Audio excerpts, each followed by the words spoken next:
Here we go again. Here we go again. Oh. I'm so bad at this. Whatever. Oh my. Okay. I need a way to look at this that doesn't suck.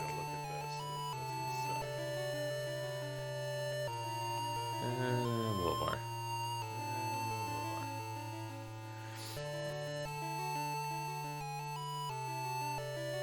Mostly better. Good. Okay. Super. Alright. The big plan for today, oh, if there is a big plan, is, I no longer remember the plan.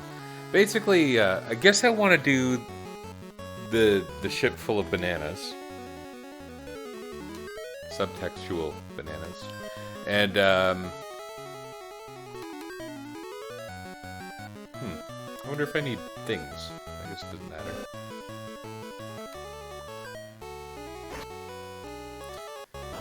Oh, these enemies are so strong. It's not like other Saga games where you recover all your hit points after battle either.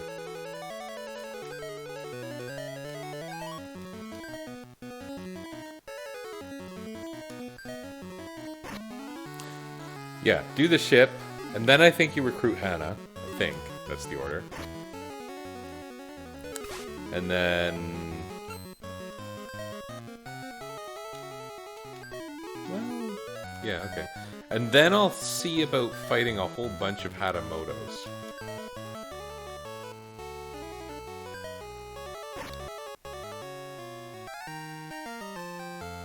That's a good. That's a good. Yeah. That's what, those are the words. Okay, one more use of the Morning Star, one more use of the dagger. I have a spare dagger and I have a spare star. Okay, so no big deal. Alright, so I think I'm just going to the ship thing for now, wherever that is. And I don't even know if I should be fighting battles, really.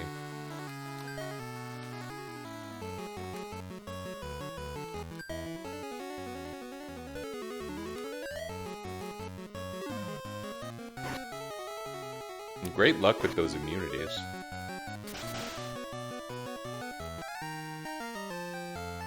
Okay. I like Ferris gaining agility. Hey, there's our friend Hermit. We fought a lot of him last time.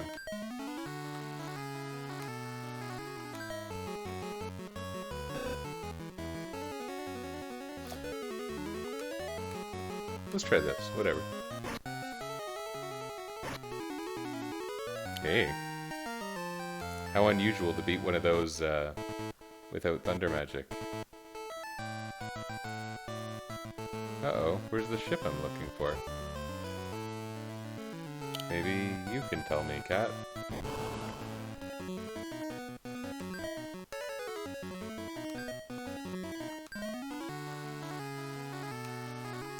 She's looking at me very expectantly now. She's like, why would I be able to tell you? We're gonna get microphone headbutts any minute, I think. That was really low damage. What can that mean? They have really high... mana, I guess?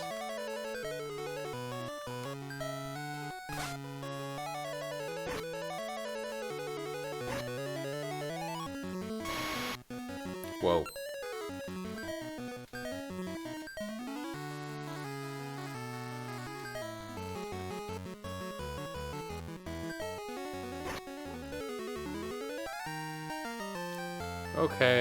Okay, everybody relax. Doesn't need to end this way. Okay.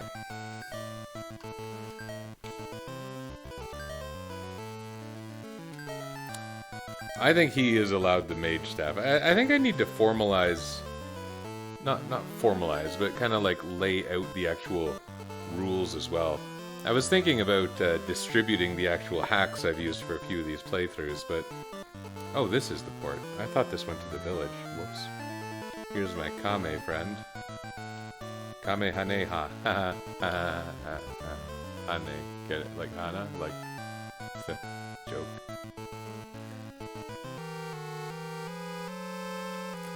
this is Echigoya's ship. There's a couple good things on it because of all the criminal dealings. I don't remember what they are. I think you get like a tank here or something. Which is in fact a thing in this game.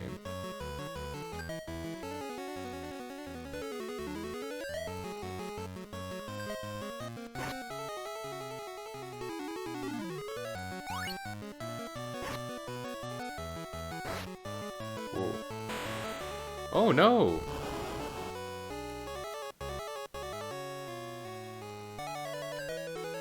Okay, we have a thing for that. We have, wait, heal can't be used in battle? That's weird.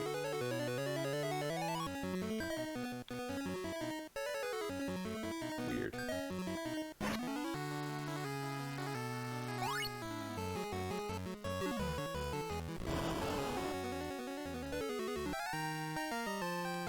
Okay, I'm good with Krill getting mana.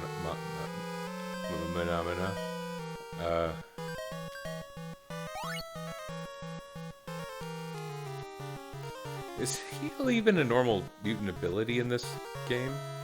I thought there was a chest up at, like, the prow of the ship. Maybe that's from the next game. Or the next floor. I don't want to fight this battle again. Maybe I do.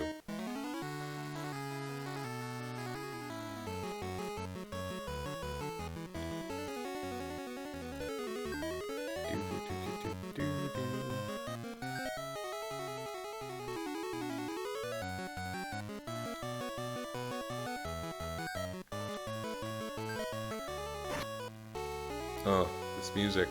I'm not going to tell you this is the best video game soundtrack ever, but it's just one of those things where, you know, I don't normally play video games with stereo sound, and this is one of those games where I feel like that makes a pretty substantial difference.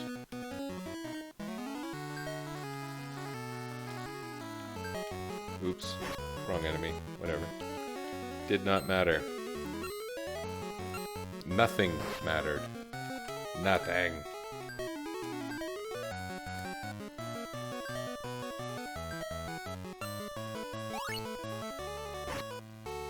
There's the damage. Yeah. Certain games, you really appreciate the stereo sound. Even the primitive games can do it sometimes. I guess NES, I don't think even had stereo sound. I could be wrong about that. Let's run. I think our running... Yeah, here's the chest at the prow, laser gun. I don't think I can use that by my rules. I don't think it's, you know, thiefy enough. Bandito with a laser gun. And these guys would take too many turns, unfortunately. Even though gazers are... Like, back in the Dragon Race part of the game, that was really exciting. You know, then maybe I should have fought and used ice. Oh, there's nothing back here. Whoops.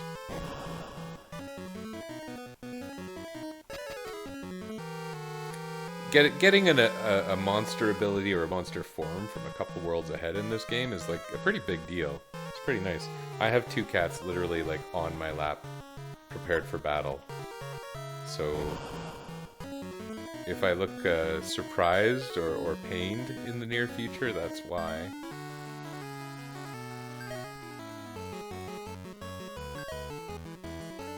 We're gonna try this. I don't know why. I said something before about large groups of enemies that I know I can beat in like 2 rounds for some reason seem more inviting, but in this game that's not really a sensible thing to say because the progress isn't linear in nature.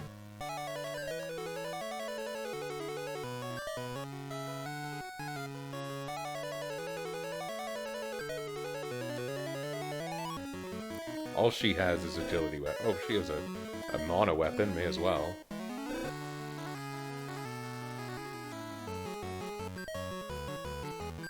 We're going to be so grateful for our heal ability after this. Alright. Well, we gained 3,000 gold. There's something to be said for that.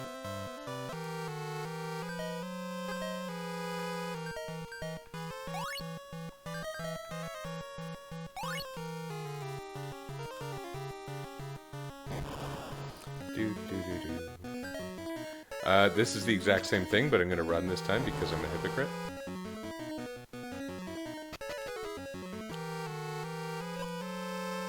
Hecate boots. Hecate boots are the ones I kept confusing with Hermes boots last session. Their defense bonus is, I think, a teensy bit better, but they give a mana bonus instead of an agility bonus.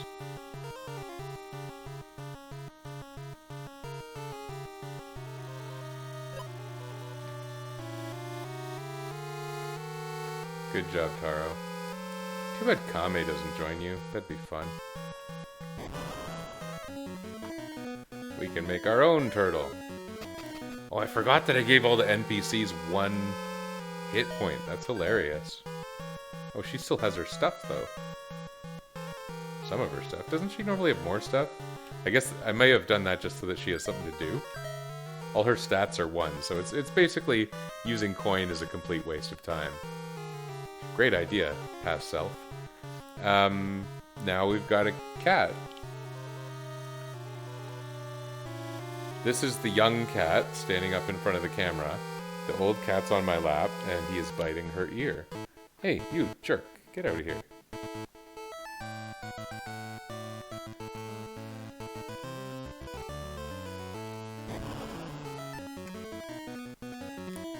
Ooh.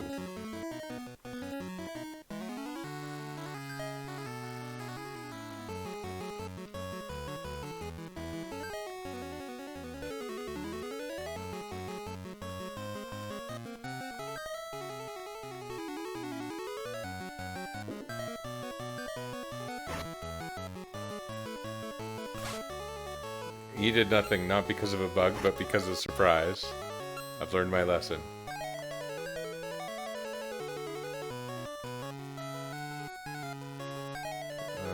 Maybe I haven't learned my lesson. I don't have any idea what stats I'm boosting. I haven't been paying attention. The knight here, Bart, like his strength is lower than his agility. That's stupid. I should really be using my strength weapons more now. His strength was only high in the first place because he had giant equipment on. And now I, took the giant equipment off and it turns out he's a weakling. I have giant gloves, but I wanted to be able to gain strength, so I should probably be using more strength weapons.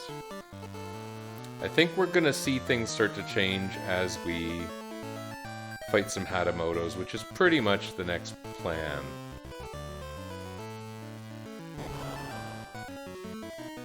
Let's see if Echigoya's shop is still open, though.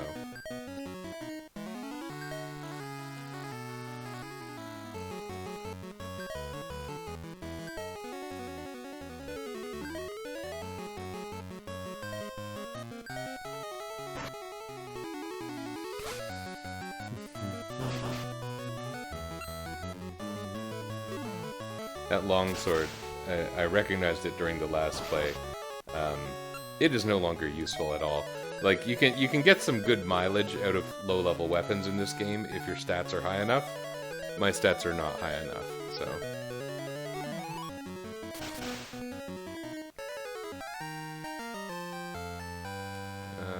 okay. Fire is good. Those multi-target elemental abilities I have, they are getting a little long in the tooth, actually. Which means that, I don't know, they're just not as useful as they were before.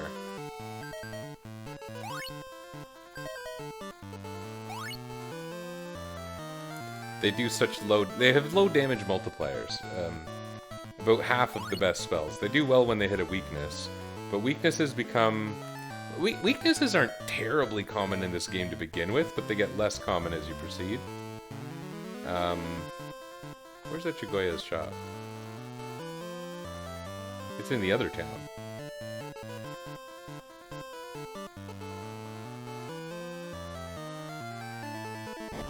See, this bridge here, that when I was going to the port and I forgot where I was, this is where I thought I was. Okay. I kinda know what I'm doing, I promise. Only a little. It's funny, these games. I find it when I was playing the Saga Frontier remaster and then the Romancing Saga remaster, both of which I enjoy. That to really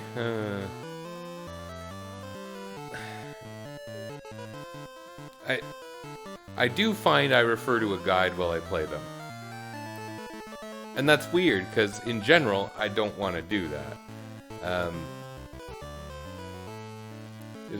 Did I completely go to the wrong place? It's kind of a value I've tried to instill in my children, which sounds weird. But I just think about how when we got Breath of the Wild, I hadn't played kind of a larger scale adventure game that I hadn't already basically memorized for quite a long time. You know, we got that in not too long after it came out, well, a couple months after it came out. Is this a shop? Oh, it is. I can tell by having both emblem thingies on the door. So do I want to buy a flare book now? Let me sell the things I got that I can't use. Laser gun and tank. It's a bit sad. I used to love getting my first tank in this game.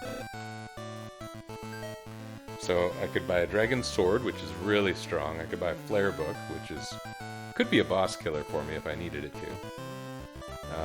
And like the flame and blizzard abilities, the book is more powerful than the normal mutant ability version. I think I should grab a flare book. Well, the getting's good, because after this point you can't buy it for a few more worlds, if I recall correctly. I'm gonna grab one. I'll probably end up just holding it for a while, but...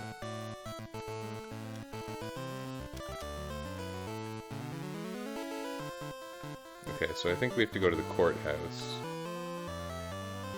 It's funny, I am avoiding buying that dragon sword, even though it's nice and strong. I'm not even generally using my strongest weapons. Okay, I got, again, kind of a cat wiggling around on me.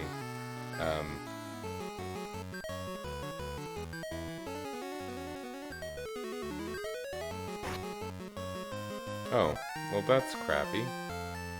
I wanted everyone to get a turn. See, this is why I tend to use my weakest weapons. Was she hitting my volume buttons? No, okay.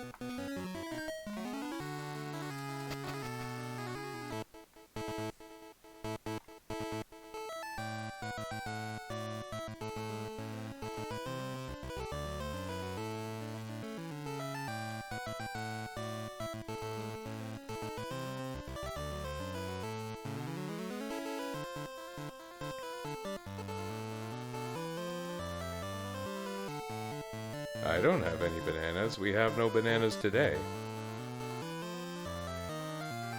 Yes, we have no bananas.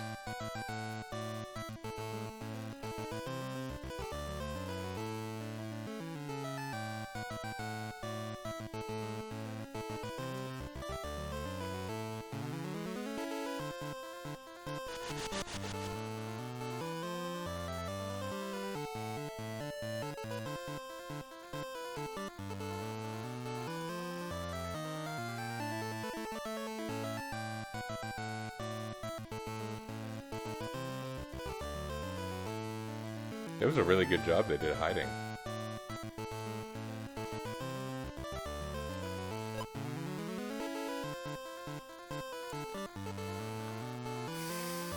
Okay, so we go to the other town, we go to Echegoya's place, we can no longer shop with them. We go to the back of the shop, and I think that's where we have the opportunity to run into Hatamoto's again and again and again.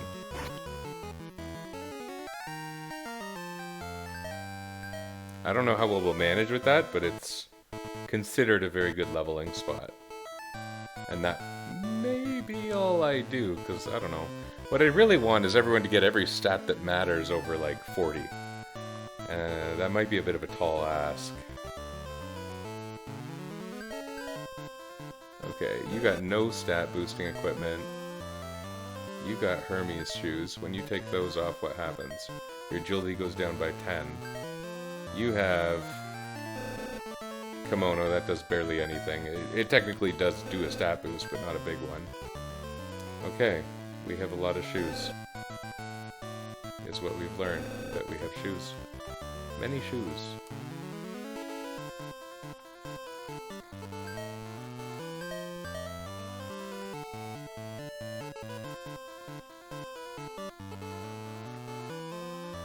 Are there enemies down here?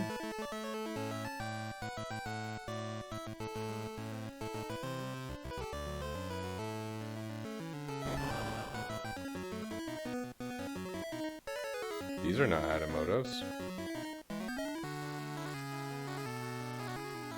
This may not be what I was expecting.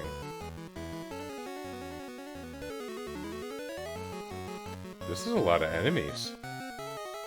I need like P-Blast or something strong like that to deal with anything here.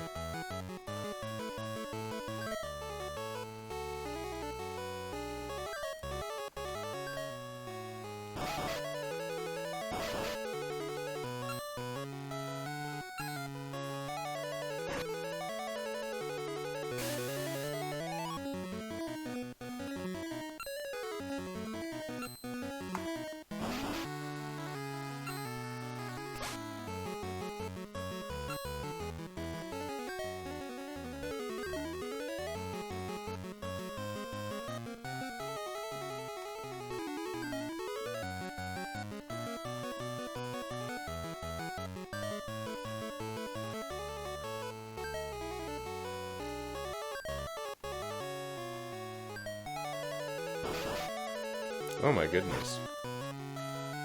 Well, that's not good. She was going to be the healer. I mean, she is the healer. Well, at least it's not hard to get here. This better be good. It's adequate.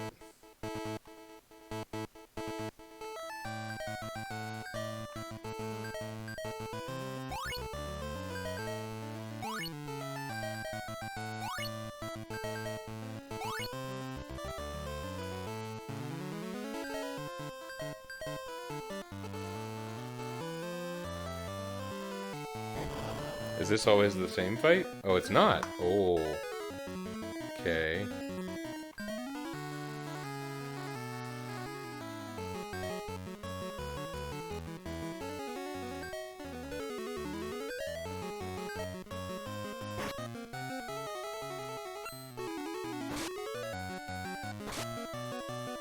Oh, man.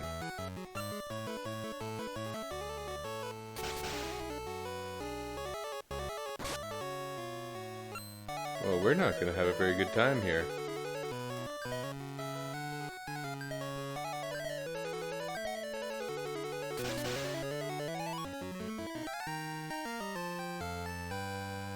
Okay. This sucks. It's like the battles are awful, but the growth is good. So I guess you keep doing it, right?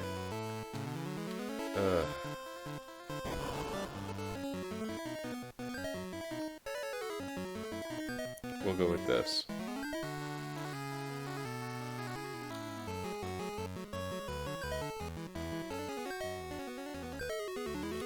I keep forgetting I have Hana and kind of hesitating on hitting A the last couple times.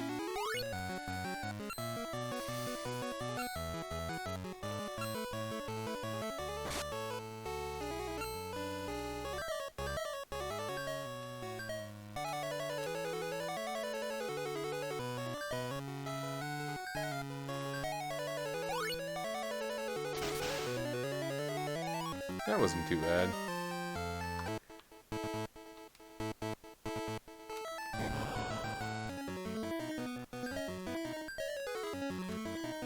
Now, I don't think, I could be wrong, but I don't think they have anything that's worth flame shielding. So...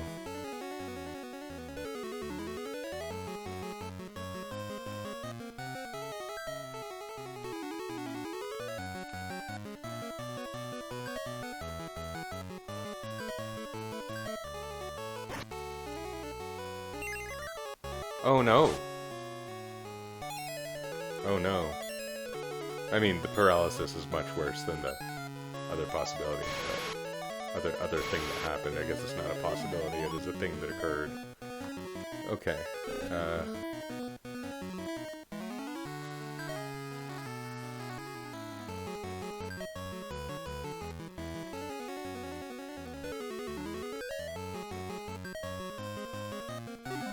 I don't know if we're gonna win this one.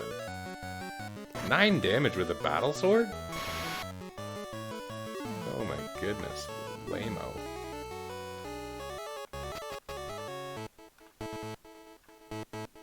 Am I faster to warp to this? Oh, there's enemies. Oh. Okay.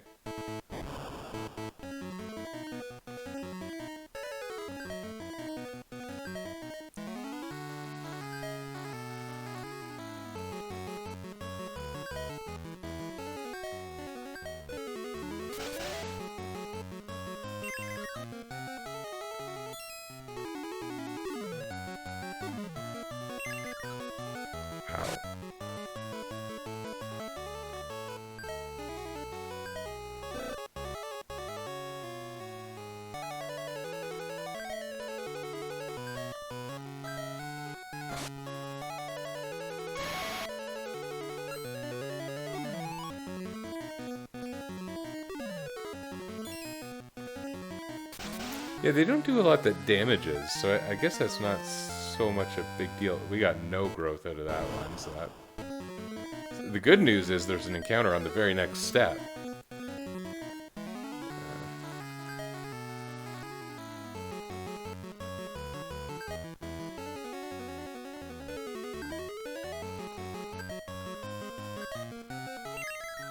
Oh.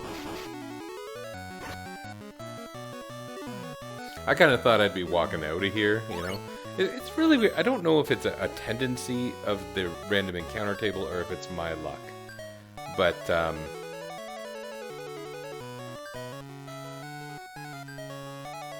it does seem in this game that sometimes I'll get, like, those every other tile patterns between battles. And then other times I'll walk through, like, a full screen that I'm expecting to get battles on that I just don't.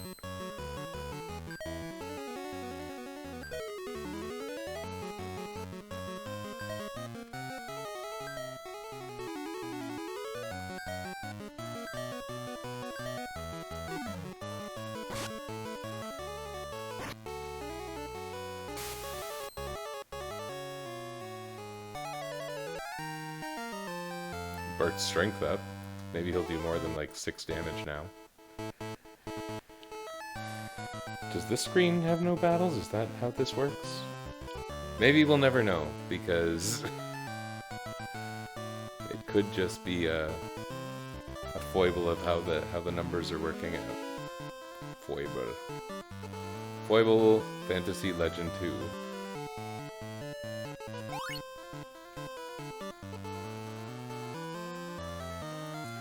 Yeah, this part's grindy. That's not going to be super fun, I guess. Grinding can be a peaceful activity in certain games, and it can be a painless activity in some games.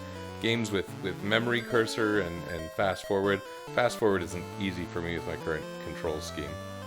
But I was thinking about some of the grinding I was doing in past games and how not too bad it is.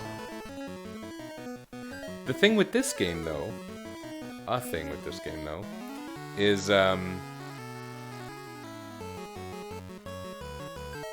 that everything has durability.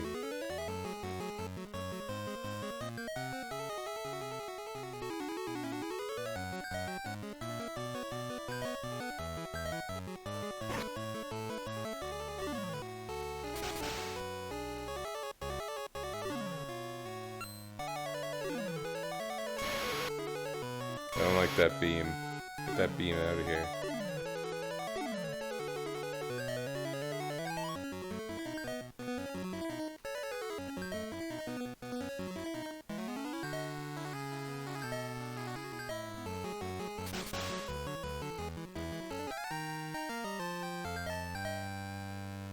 Lens mana up. I mean, that's good.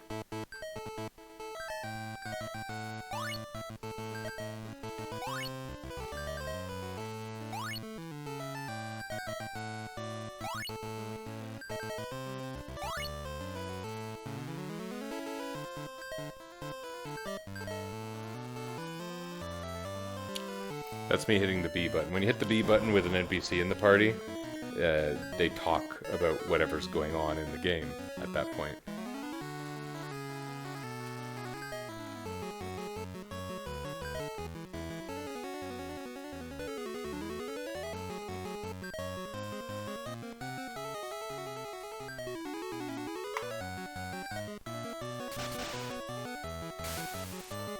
Oh. Why did that happen that way?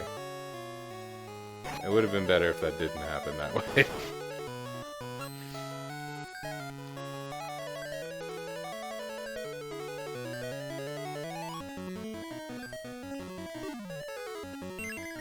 No.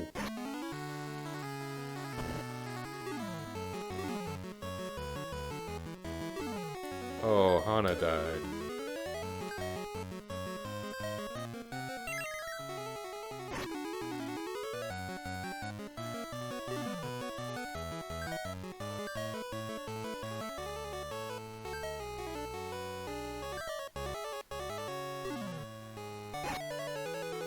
That dragon armor is paying dividends.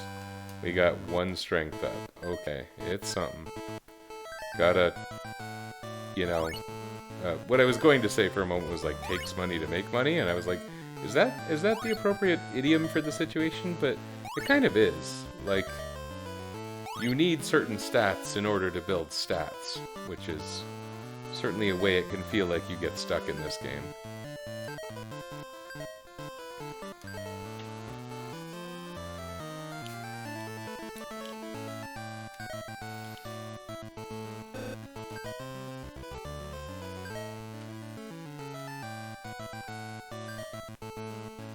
I just want to put all my shoes together in my shoe collection. Look at all this stuff I got.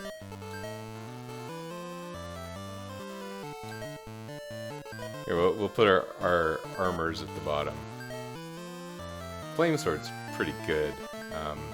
What's nice about the way elemental weapons are treated in this game is they're never like a negative.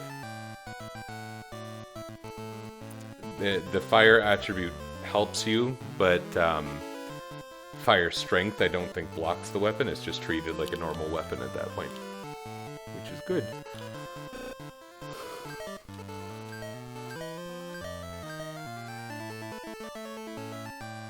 Got a lot of weapons here.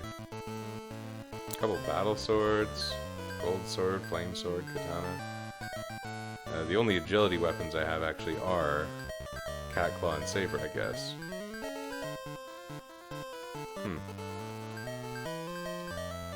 That would be about the strength order of them, actually.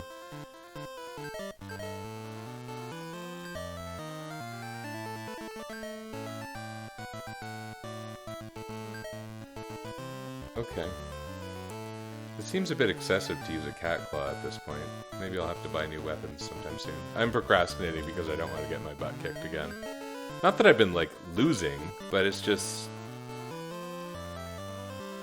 they're not easy battles. People keep dying.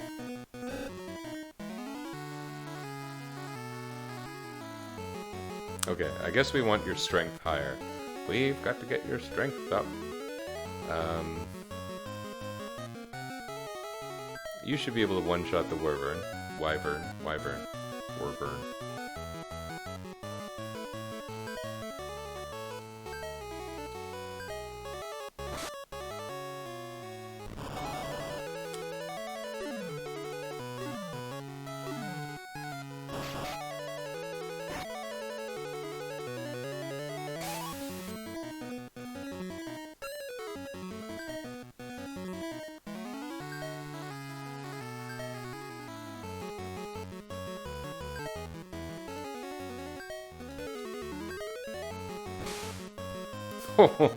Wow.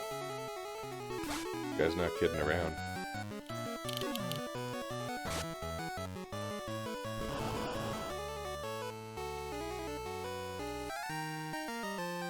Still very dependent on Len to beat, like, most encounters.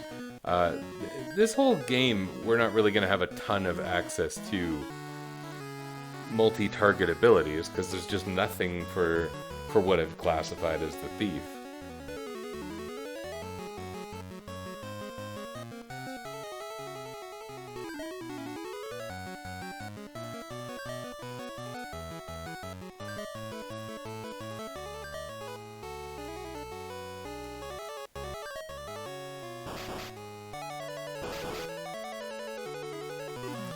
She can use knives and agility weapons. That's it. Like, her contribution, really, besides agility weapons being pretty good against at least single targets, is that surprise ability, which has been surprisingly useful.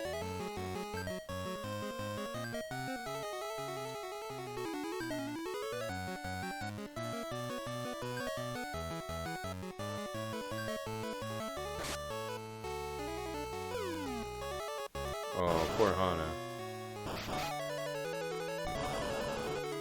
Oh no.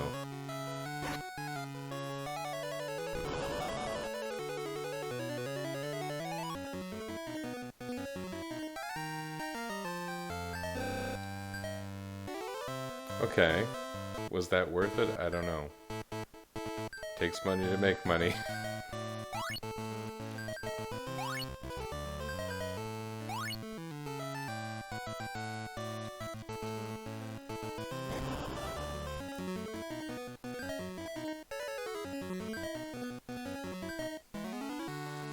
I think we learned that this is a useful thing to do for this battle.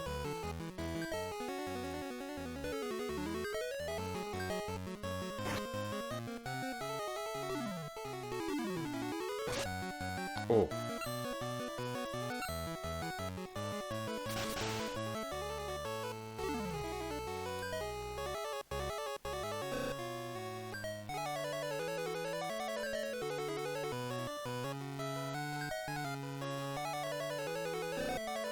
What about this? See if we can get what's-his-face's agility up.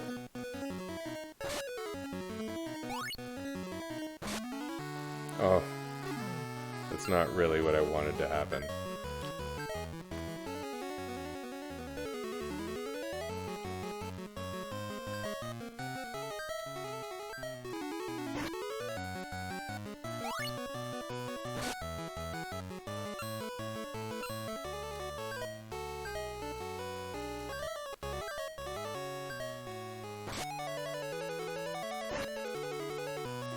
Do these guys stick around, like, forever? Like, do I have to do this now, I wonder?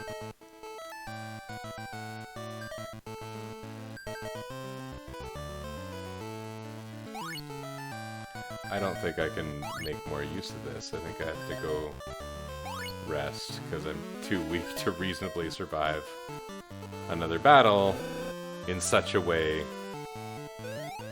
that any characters would still gain stats.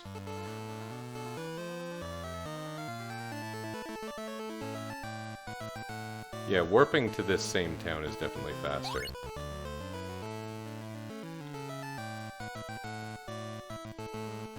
This would go a little better if I had my equipment on, but I mostly stripped off, well, not mostly, I stripped off some of the equipment because of its impact on stats and stat gains. I wonder if Magi equipped affect stat gains too.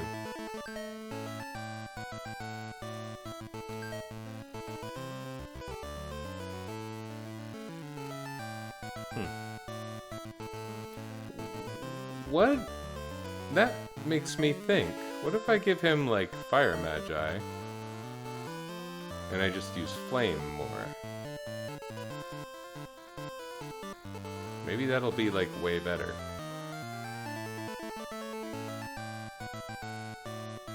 And her, what if I take off her Speed Magi and give her... She already has immunity to most of these, but... If I give her Mana... She won't build mana, but it'll be easier to cure her. And if what I want her to build is agility... Well, her agility's pretty good.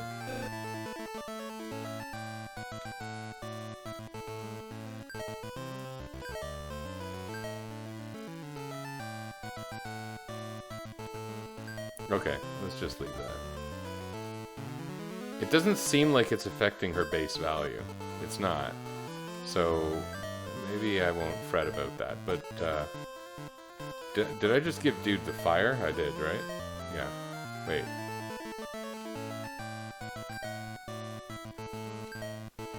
Fire. Okay.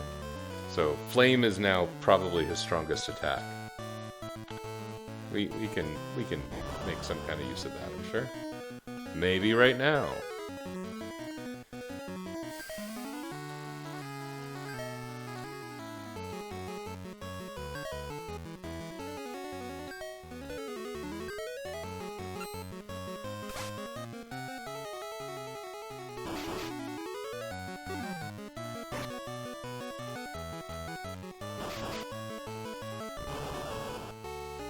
That was not way better.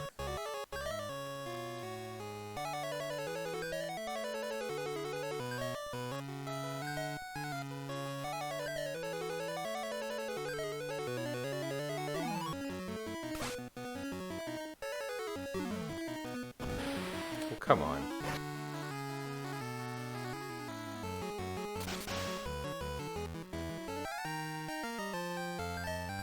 That was very low money. Okay, Bart gained strength, Ferris gained agility, Krill gained HP. Everyone gained something. That's what you want to see.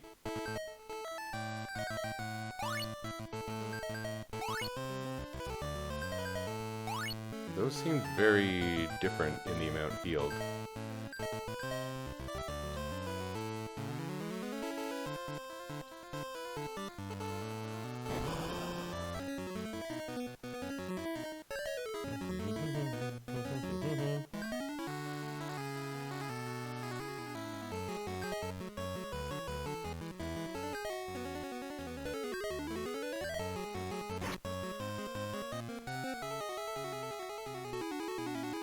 Oh, they're all doing nothing because it was a surprise round and I didn't pay attention. I used a shield. Now that's stupid.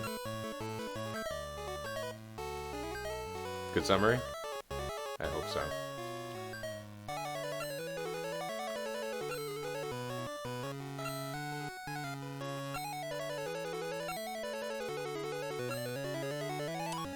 Feels like a good round to have used that.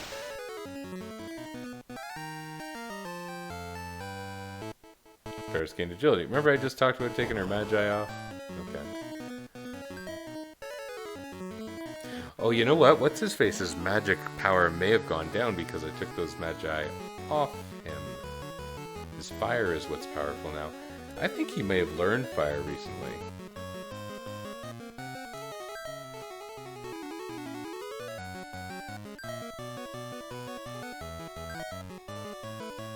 Yeah, okay. Maybe we got a nice strong fire spell. Maybe. It remains to be seen.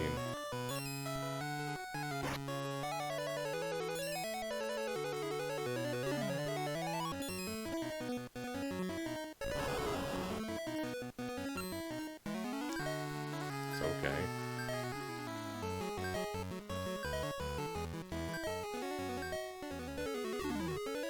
No beam. No beam. Especially not on Len. Come on. Okay. Yeah, there's some kind of bug, I think, with the money calculation, I think I heard. The money is like something that is only determined like programmatically based on the enemy's rank, rather than being like you know, like a table, like a certain money value associated with a certain enemy. And because it's based on like their rank multiplied by the number in the battle, when meat drops, sometimes the amount of money earned gets really like stupidly low, if I recall correctly. Maybe I should have given him Ice Magi, since the only enemy here with a weakness is this Anaconda.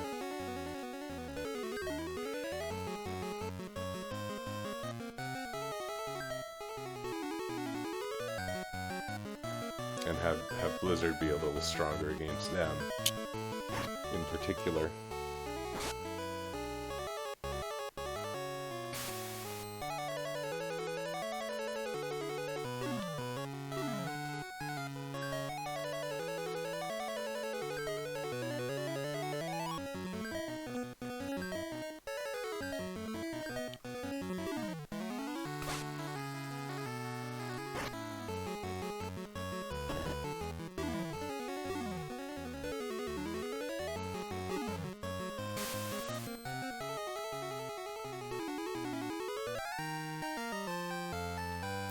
Bart's strength up, Len's max HP.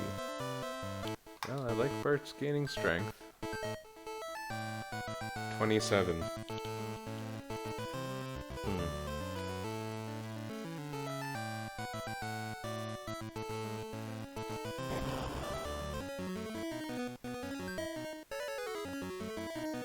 Yeah, usually when I play this game, I pick robots, and to some extent monsters. I can drag a mutant along, especially if I got some robots, but when you play this game with robots, you eliminate a lot of the grind, but this game it just feels so grindy to me, and I don't know if it's because I was supposed to grind earlier. It didn't feel like it at the time. I don't know.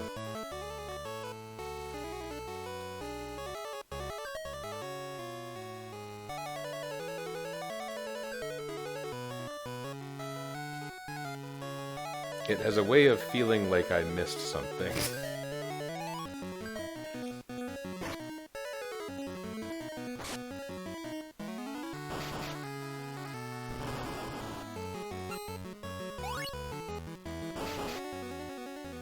Oh, Bart's almost dead.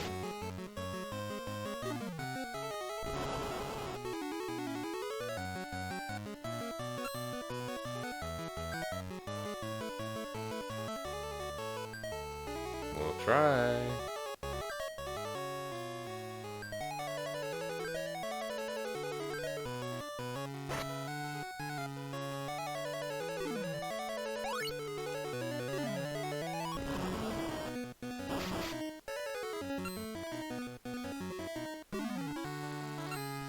Okay.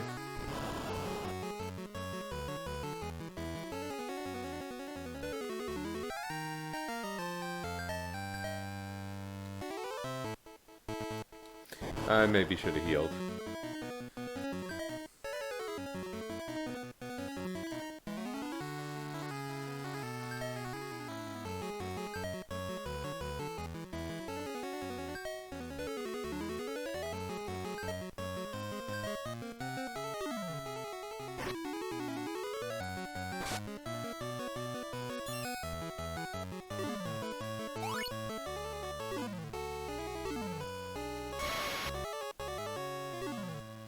Defeated one Hana.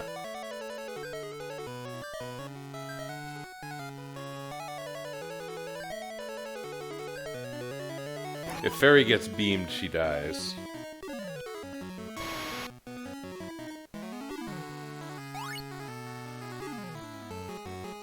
It's really quite weird the way these battles go, because Len is absolutely carrying the team. The other people have contributions, but Len is carrying the team. Without him, we wouldn't be winning basically any of these.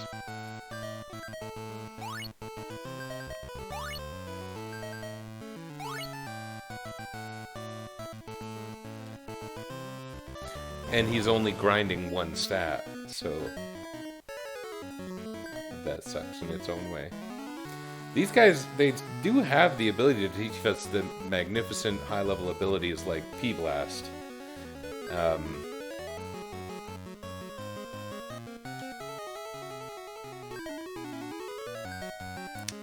But we haven't really gotten any of that kind of stuff yet.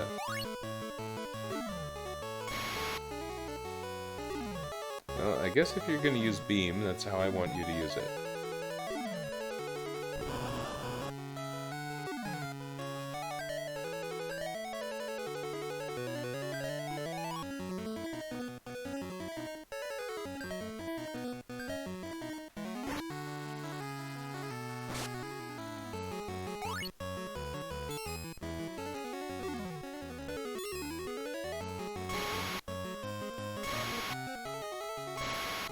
Oh my goodness.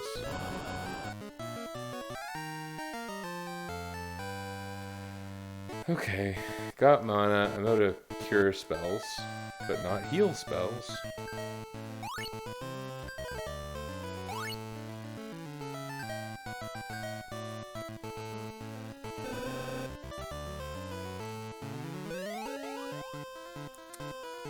I wonder if I can buy laser swords here, because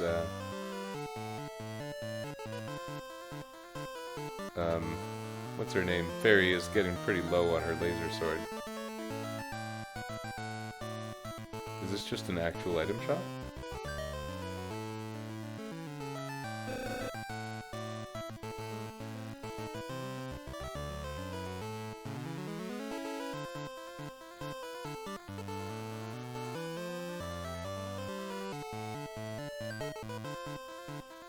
Oh, cat claws are here. Maybe I should buy cat claws.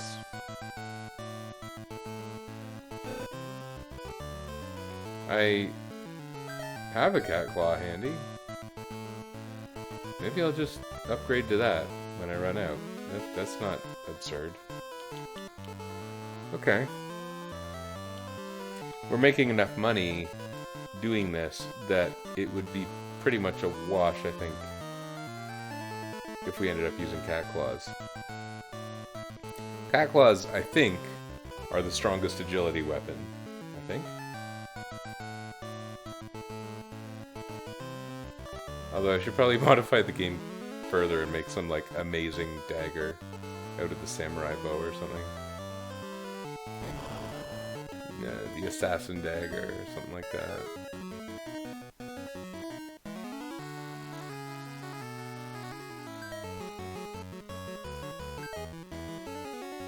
I didn't rest. That's dumb.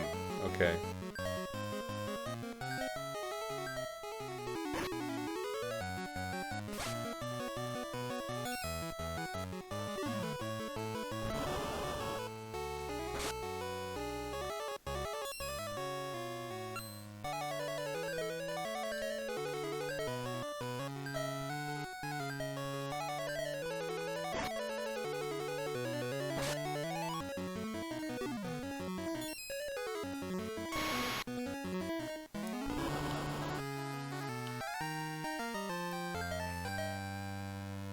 Lens mana. Okay. That's never a waste. What's lens mana at? 42. 42 unequipped. That's quite good. That's about where I want that to be. I wish his agility was higher, but I don't really have any means to build it, since he needs to bail me out of every battle.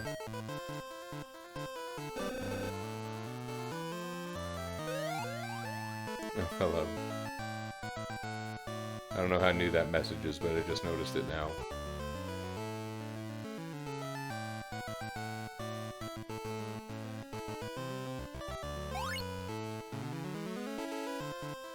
Oh, okay.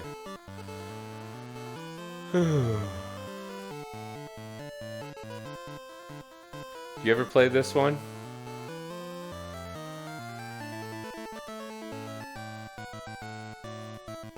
Like, on the one hand, I like it. And I know a lot of people like it. But on the other hand, and maybe it's just because this is loosely a challenge playthrough, but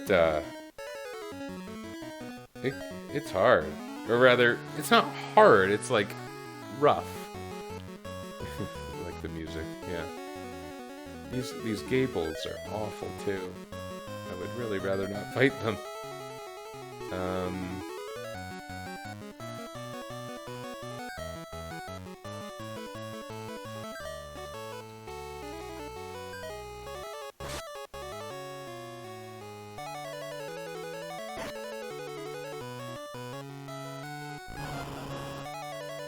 Evil Pine.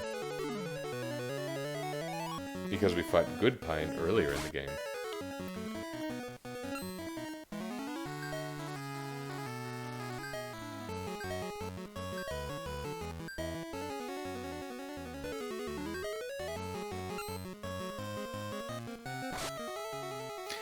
Yeah, and like if fast forward were available, and it is, because this is emulated, ugh.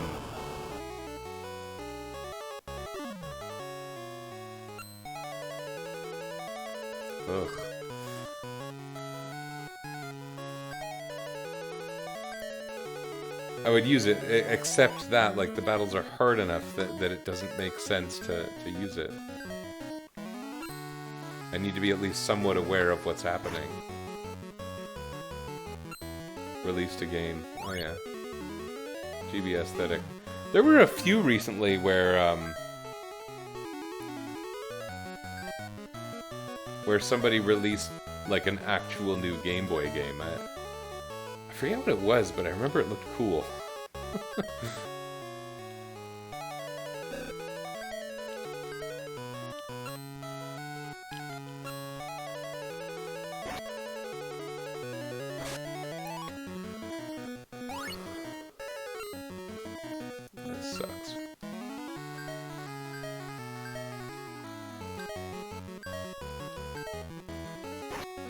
I had said something earlier about not liking these Gatebolg enemies, and that I always thought this was one of the hardest parts of the game because of them, basically. They've got an ability called... I think the one they have is, like, strong against damage, which gives them some defensive properties, but immunity to fire, ice, and lightning. And as well, they've got a move called Defense that's like a high-powered shield. Ugh.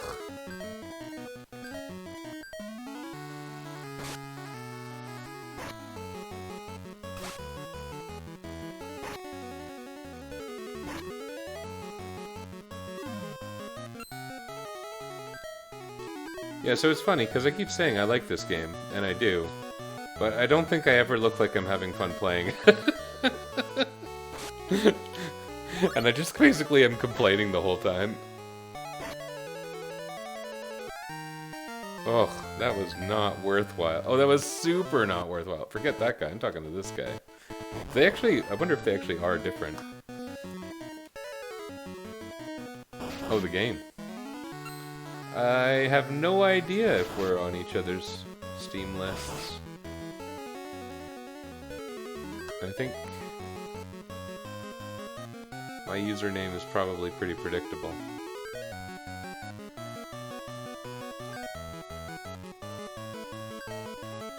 I have a few Squareville people and other such folk, but I don't remember the specifics. And I don't play Steam games too often, so I'm not super aware. I don't play a lot of online games. I don't know. It's not out of disliking people.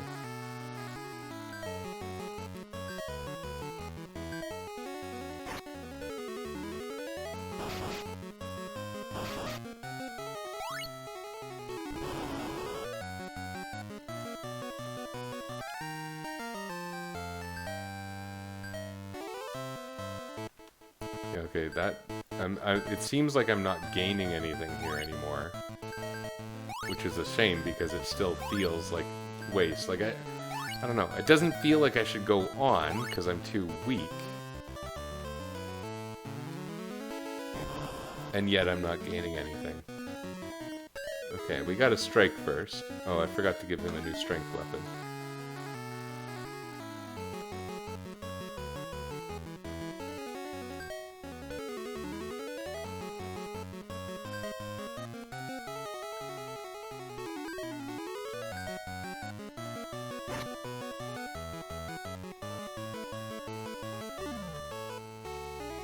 Yeah, I like the Saga games in general, which is funny because I think Kawazu leveling is stupid.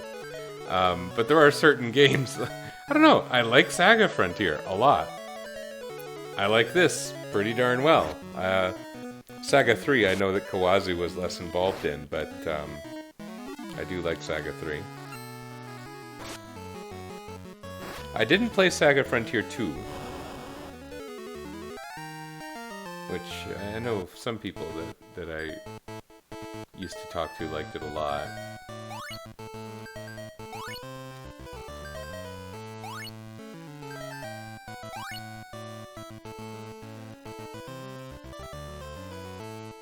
I can't believe I haven't gained any of those high-powered abilities yet. Flare or P-Blast or anything like that.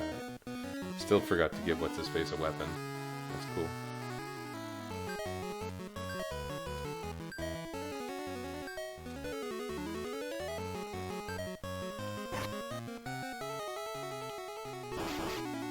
Oh, the mosquito tusks.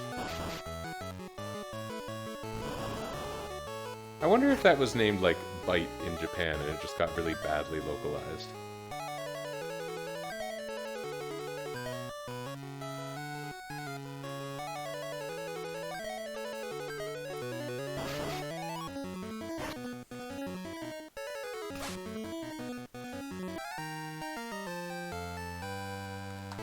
Are there even enemies in this game that would, like, biologically have tusks? I don't know.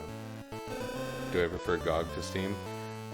It's not really a matter of preference. In fact, I think I probably do prefer Steam. I know DRM is an evil. Um, but GOG's software and contact management and their ability to facilitate online play on the rare occasions I use it are limited compared to Steam. So for the things that I go to either of those services for, really, I think I do prefer Steam. Which is a bit weird to say. And GOG also is weird.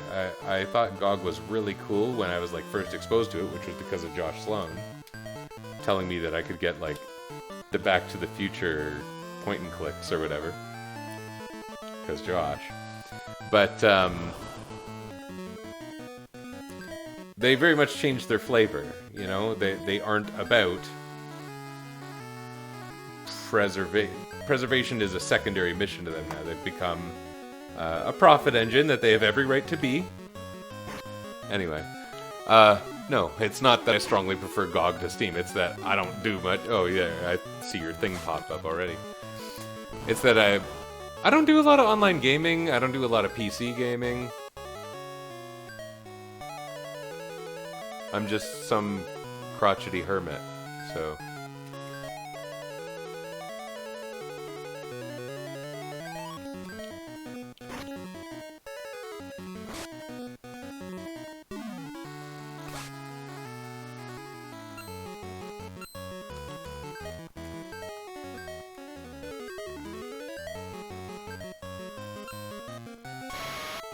Oh, poor Hana.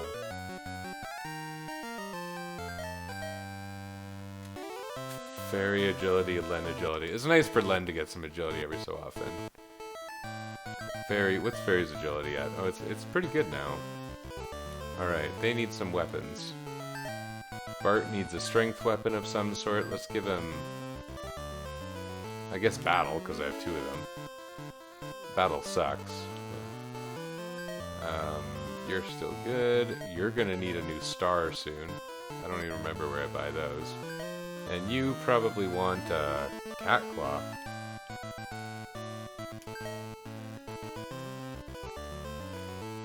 Or saber. Not waste the cat claw that I just said we could use, but the laser's a little low. Cat claw's a pretty good replacement for laser. FFL2, eat the meat, yeah. Yeah, one thing with this game, you were talking about liking the music, but the track names are memorable. For some reason.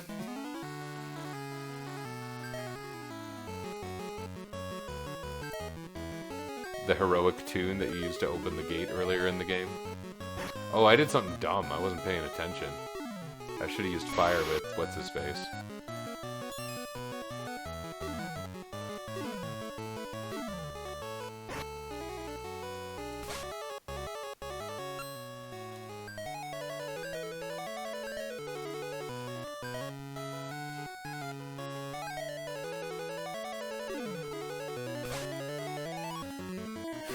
Let's go for no beam, everybody.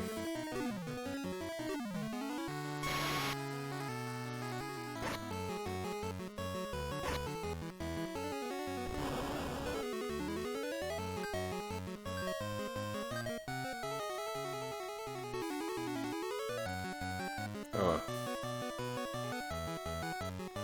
Huh.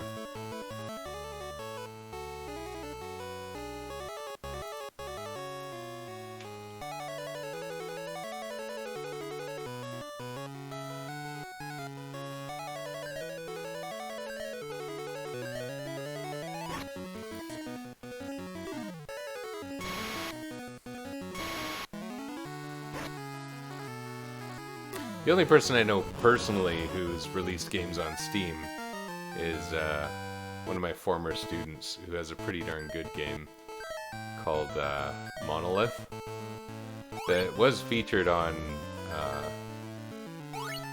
Frost Fatales, although lots of things are featured on Frost Fatales. It's not necessarily like the mark of grand success or anything. Notably, and this is a different game I'm talking about now, but there's this game called Magic Hat that we bought on the Switch one day because in one of their sales it was like 17 cents or something, so we bought it. My kids played it so much, and then what was funny is one of my sons really liked it, really played a lot of it, and I kind of stopped paying attention to it. But then we watched it during a post Frost Fatale's stream on the GDQ channel, and it was like, I guess I didn't realize how intricate that game was, how deep it got, because it allows you to, there's like a world map between levels, and the powers you gain in levels allow you to manipulate the world map, so you like build your own routes through the game, and it's not like classical 16-bit style world map for a side scroller. You're literally like build the map and then walk it. Like you want to walk between the clouds, you build the bridge that goes between the clouds, and I thought that was so cool.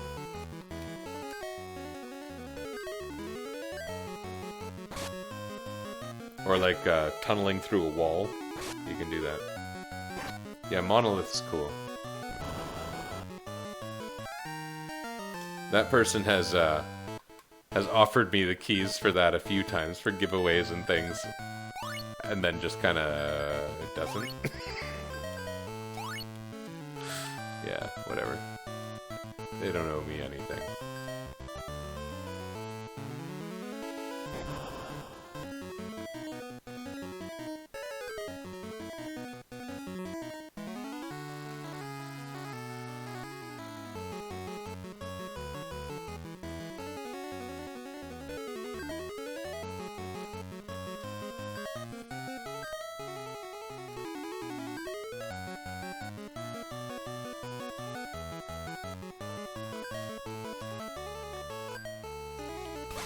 The eye is so veiny.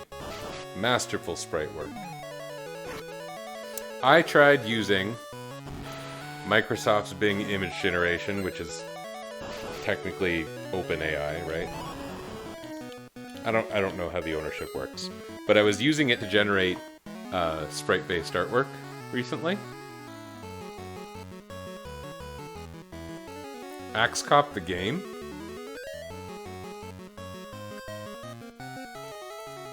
I don't know about Axe Cop the game, but I have seen Axe Cop Munchkin, and I don't know, is Axe Cop still going? It can't make sense anymore, because the whole reason it was good in the first place was that it didn't make sense, and that was basically a side effect of the maturity of the co-author, right?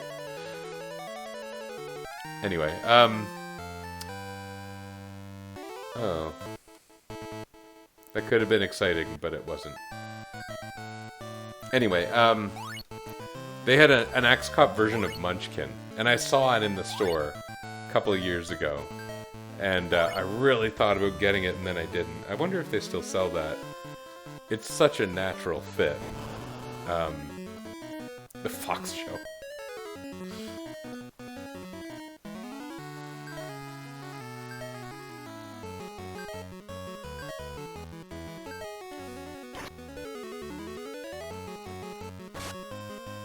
It really was special, though. It really was special.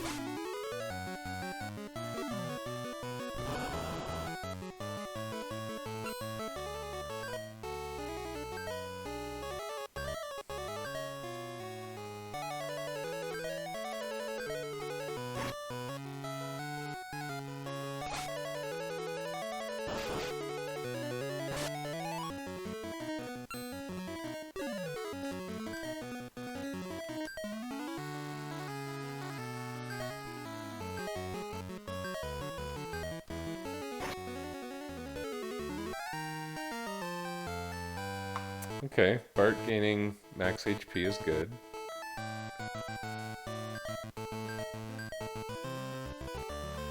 We're getting close to the stats I would call pretty acceptable. If you got, 40 in your primes and 700 hit points by the end of this world, it's pretty normal. 40 in primes is not looking good though, and my growth has totally stagnated. I don't know. Did the QA help with some code stuff? Oh yeah? Cool.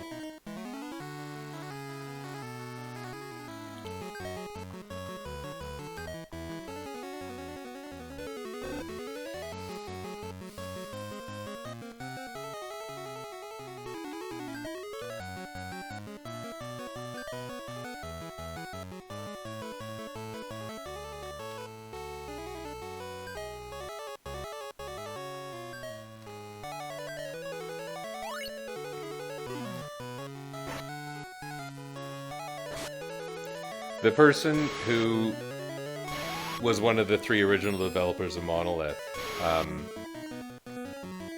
who I was talking about, they told me some of the other things they've gone on to since then, and it's on a fairly, I guess you would call it, part-time basis. It is funny the way I'm learning a little bit about the game dev industry, and at a certain point, people seem to outsource fixers fairly often, is what I'm learning recently. That fixers are a thing. You can get a fixer for a game that's a little busted. At least in the circles I've been talking to. Okay. And, I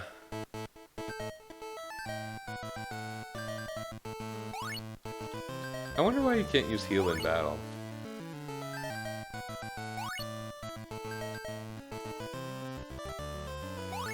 Okay, this is going to be our last one before our next heal.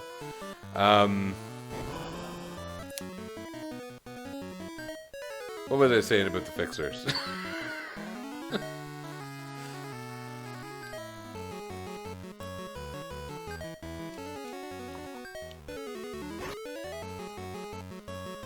Yeah, that person was telling me one of the projects they got pulled in to work on for someone else, and it's something that I don't think they broke their NDA, but they didn't tell me very much, but I don't know if they were on the cusp of telling me too much, so I'm not going to say what they're working on, but it was cool what they were getting pulled onto, mainly based on what they did with Monolith. They were one of the 3 original devs. Out of the game industry is my full-time gig. Oh yeah. I know a few people who've been in that path, who really wanted to be in game dev, found other opportunities, and they keep at it on a hobby basis and for learning's sake, basically. Yeah. The place where I work is in the early stages of investigation for ramping up their training related to game dev. And it's funny because it seems like I'm going to be part of it, but except in a very, very kind of amateurish and tangential way. I don't remember where I can buy those stars. I think maybe Venus' City. Maybe Race Circuit? I'm going to try Race Circuit. But I've never had my name in the credits of basically any piece of software, actually, have I? It's a bit of a weird state for things to be in, but it's true.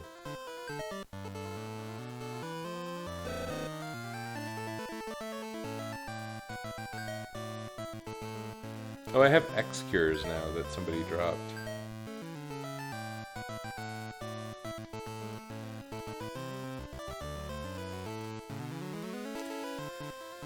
Okay, where can I buy things I need?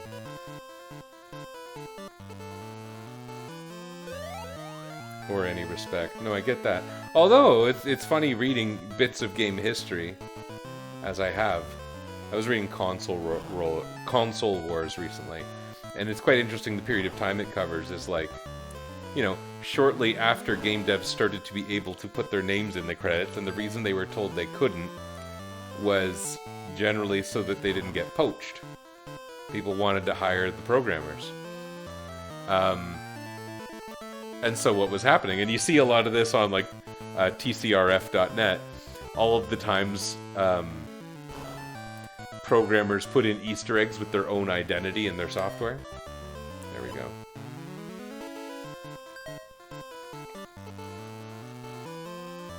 Maybe I should grab one of these. Oh, I can't. Okay.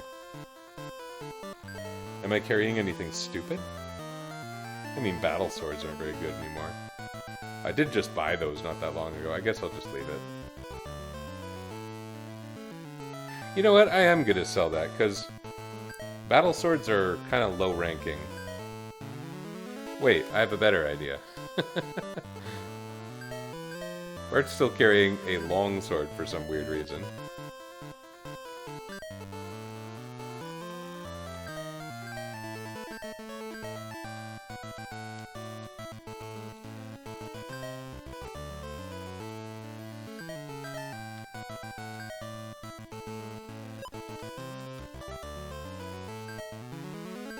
There we go. This is some nice preparation for more grinding the randos in this basement. Yeah, there's so many games where people supposedly put in weird Easter eggs with their name for credits, or someone dumped the source code and you find references to that person's name. People are still finding relics like that. It's not quite the same, but there was like fairly recently, only in the last couple of years, and nobody found this. It ended up being given by one of the original Super Metroid programmers in an interview. In Super Metroid, the trajectory of the mini Dragons that enter the Dragon boss room apparently like spells out a guy's girlfriend's name. Whatever her name was, the way they are moving is like the writing on the screen. Crazy. And then I think about the funny Nasir Easter egg in Secret of Mana, which was very obscure.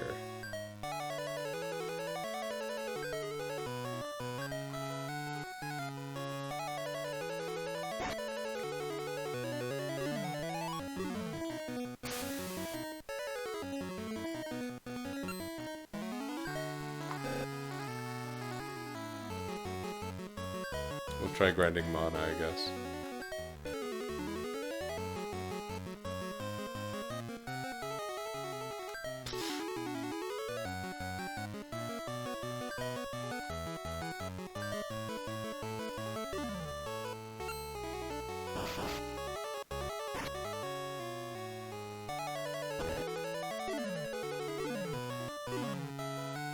That's pretty neat that one of my mutants happens to have gained immunity to poison.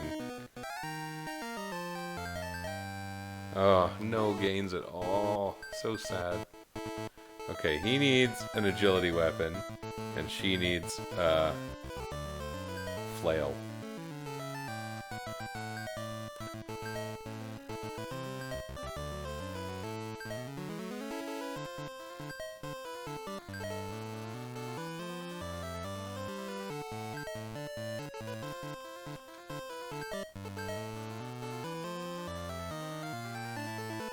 Cool.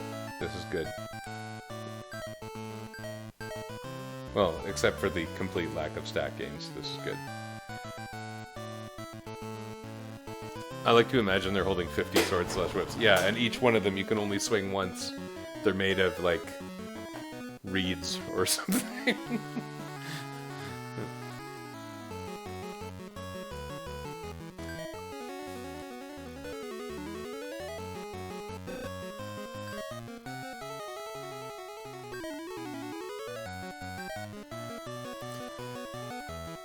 This durability situation in these games gets a little better as they proceed, too.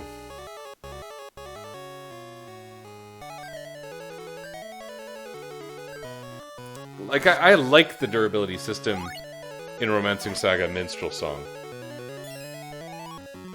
When you become very talented with a weapon, you're less likely to use up its durability unless you're using some specifically, like, high-powered ability for that weapon. Abilities in that game being tied to weapon types. Yeah, that game's cool. It's just too bad it's so, like... I don't really know how you'd really enjoy it without guides. And that's a shame.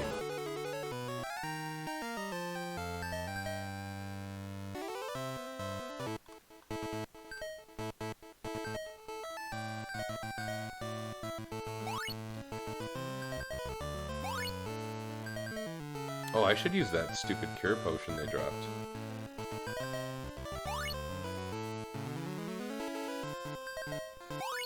Oh, okay.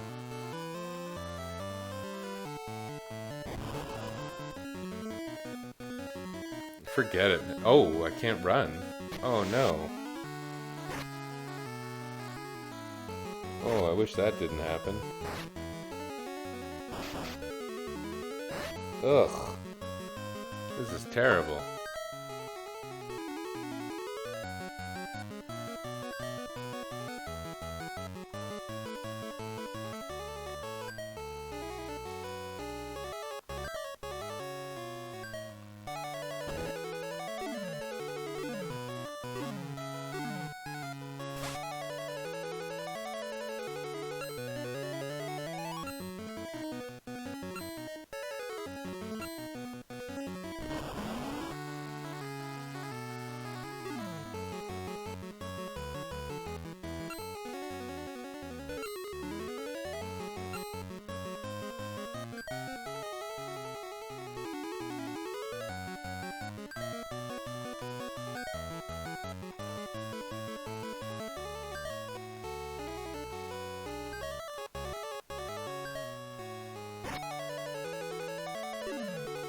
I don't remember other specific instances of hidden dev credits, but I know I read a lot of them on Cutting Room Floor. There are some weird ones.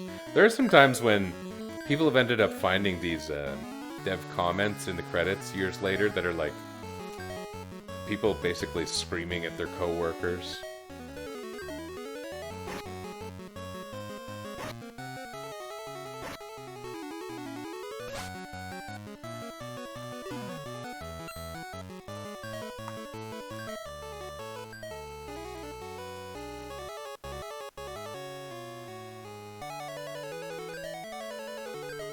And a bunch of other such nonsense of people just being angry in the credits. Seems like a weird place to vent.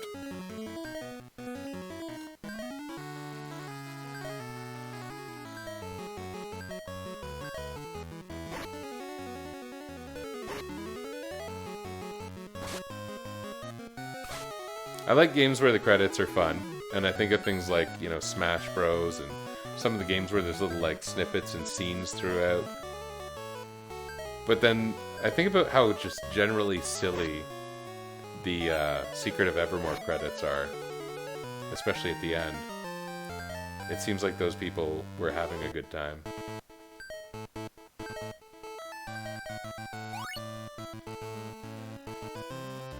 Oh yeah, that's...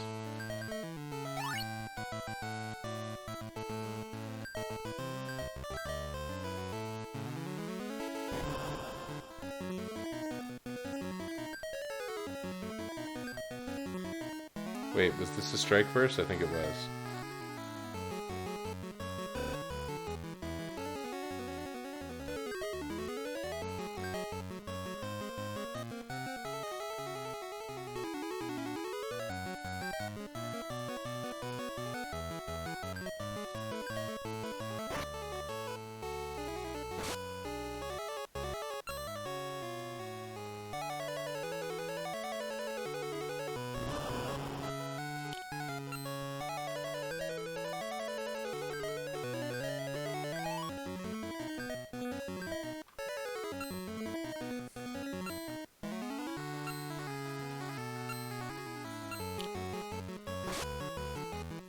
Did they defend with both Ice Shield and Fire Shield?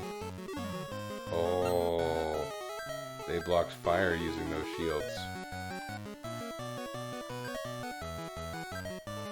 Well, maybe I'll just thunder them.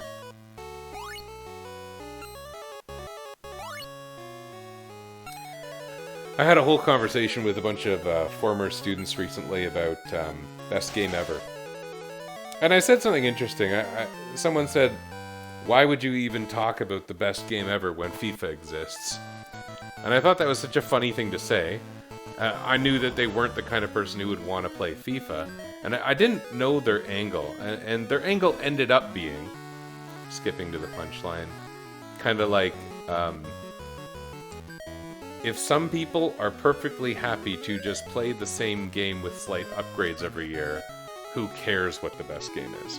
But I took it as, maybe we're just measuring the quality of games by franchise sales, for example. And the fact is, if you come up with objective criteria for best games ever, then lists serve no purpose. Like who cares what's the top selling game ever? That's not helping anyone determine what game is actually best. It's, it can mean something to someone, but I think that when you're listing best games ever, they need to be personal or else they're not useful. But it was funny because how'd that conversation go? Like, oh, I'm dying. Why is that happening? Hana, bail me out here. Oh, we're doomed. Okay, we gotta run. That sucks. I haven't had that kind of luck with Gazers yet. Even in the force battle earlier.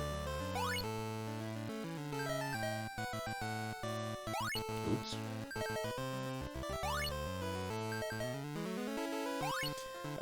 Someone was bringing up Ocarina of Time, and they said something like how well it aged or something. And then someone else was saying Final Fantasy VII, and they're saying when people say that Ocarina of Time or Final Fantasy VII are called the best game ever, everyone just rolls their eyes and says, yeah, what website did you read that off of? I didn't see if it was a strike first or not. Let's assume it is. Because it usually is. Oh, need a weapon there.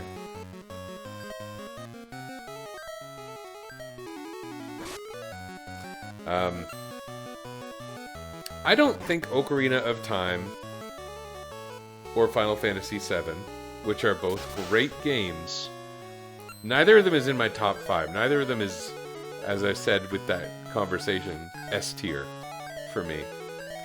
They're both A tier. Neither is S tier for me. I wouldn't go around saying it sucked. Ocarina of Time I just don't think has that much for me. I don't know. It was big at the time. In overall square footage, I don't know. I guess it was bigger than Mario 64 in overall square footage. I don't know if it was necessarily a blowout.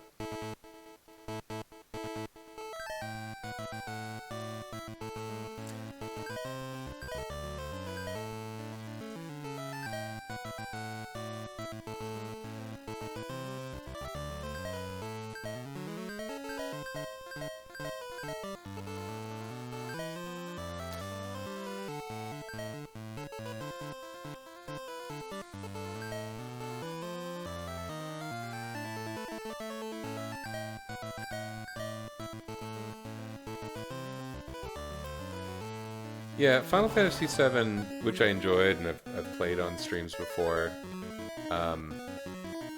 very much liked it. But it was rough around the edges, and I attribute that to the way dev teams were ballooning in size at the time and the way storage media was ballooning at the time.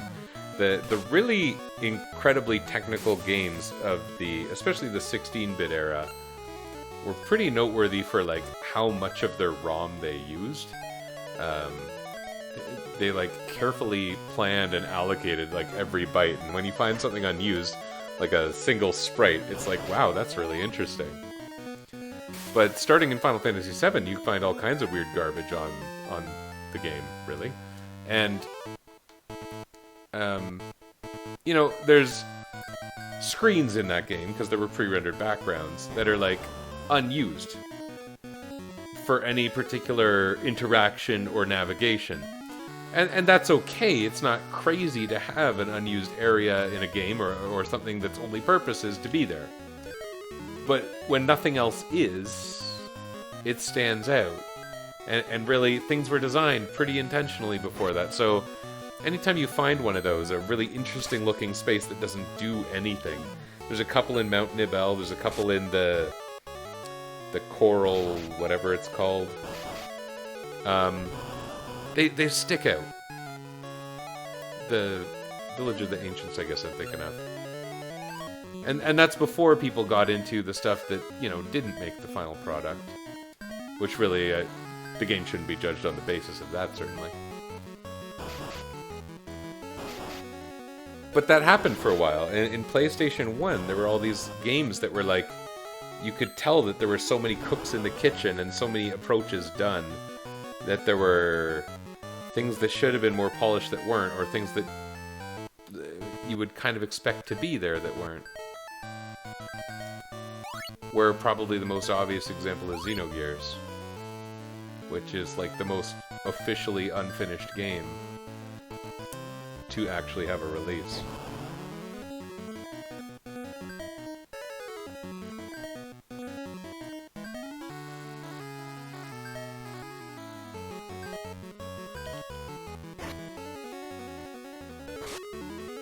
But there were lots in that era.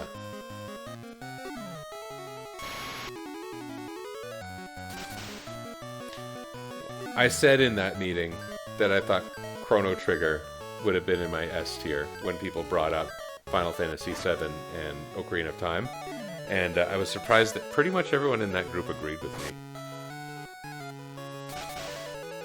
And I really do think Chrono Trigger whether it's a favorite or not for a particular person personally or whatever, that is a very high quality game.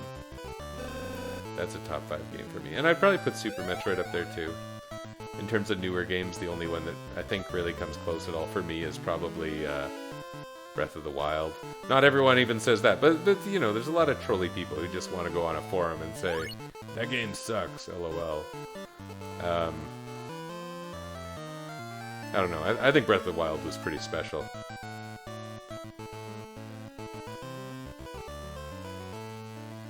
There was this period when my kids were young and my career was kind of getting into the swing of the real part of itself,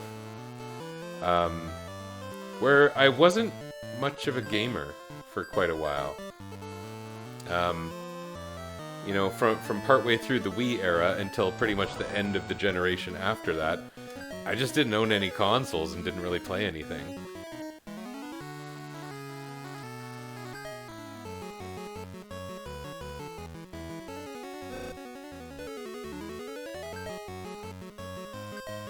And, yeah, the Switch brought me back, we'll say. To some extent, the Wii U. I got a very late Wii U. I got a Wii U a couple months before the Switch came out.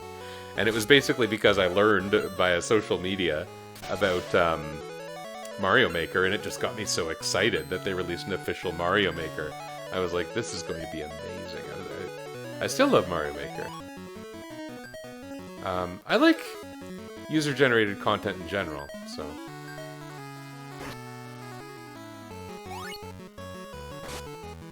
Oh. Oh, they were all gonna dogpile him. Goodness. Okay. Oh, her agility's so nice and high now. And his mana. This is what I said earlier. I said it takes money to make money. People with the highest stats are the ones gaining stats.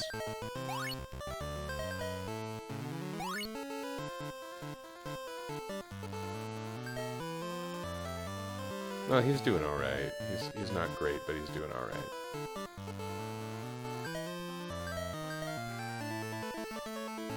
I did play FF4 The After Years. I've heard a lot of people complaining about it, calling the whole game fan service. And I get that. I wouldn't call them wrong. But I will say there was something to enjoy there. If you liked Final Fantasy IV gameplay, although it was reasonably simple by today's standards, there was a lot of gameplay. The combo attacks were interesting and filled with personality for characters we already loved. Being able to make kind of a fantasy football-styled team for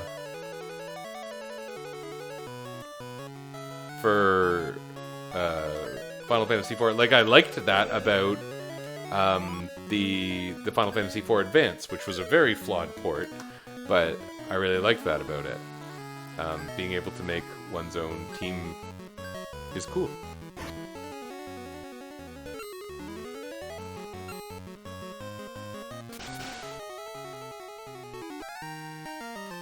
Bart's defense up? Oh, neat. He gained a point of defense. That's only happened like twice. That technically can't happen in an unmodified game. I put in a very small chance for humans to gain defense when they're using shields. Okay.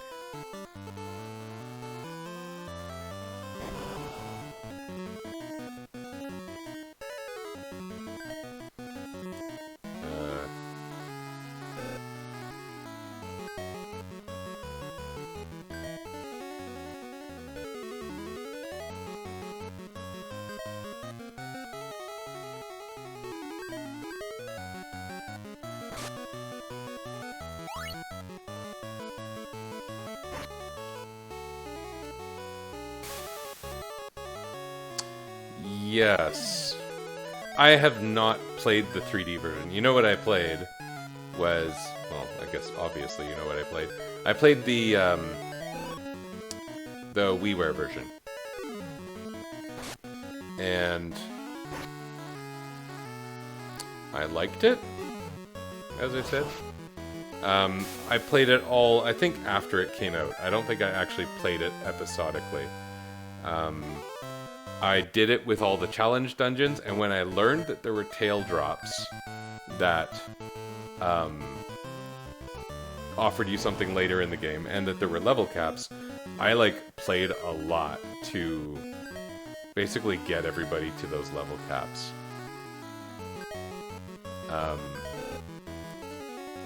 And then I had all that amazing stuff in the final chapter, which I don't know, was still fun. The enemies in the final areas of Final Fantasy IV, and I guess it goes for after years as well, are strong. They stand up to your endgame party well. Yeah,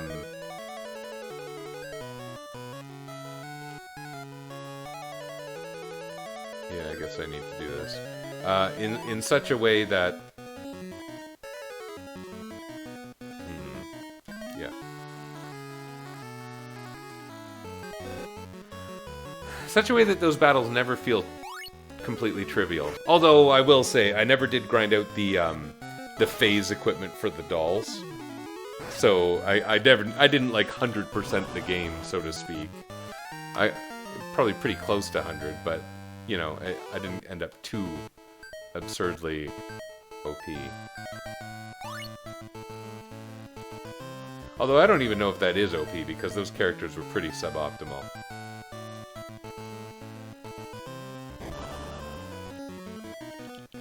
Graphics can matter, but you know, best version or whatever is always something people can debate.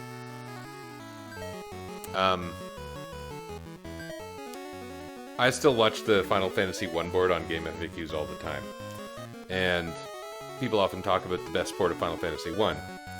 And there's people who are very, very defensive about you play the NES version or you don't play it. There's some people who say, why wouldn't I play the Pixel Remaster or one of the new Anniversary Edition ones? They're all very different. Very, very different. And in fact, the ones with the best graphics are maybe the worst versions, because they did a weird thing with the difficulty curve in that game by introducing both a forced easy mode, the MP system is unbalanced, and dropped items give you so much, and consumables in general, because Final Fantasy 1 originally had a very small set of consumables. Most people agree that if you really want a great version of Final Fantasy 1 that doesn't feel as archaic as the original, the one you go for is the PlayStation 1 version.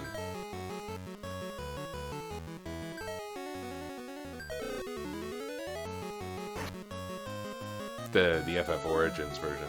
It is quite nice. Feels like the original. The randomizations are changed in such a way that battles are a little less predictable, in some cases much more dangerous, including in the Ice Cave, which is already arguably the worst part of the game.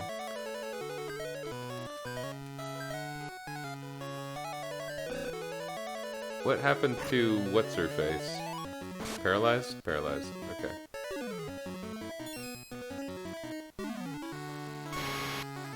Oh. Oh. We're out of here. Okay.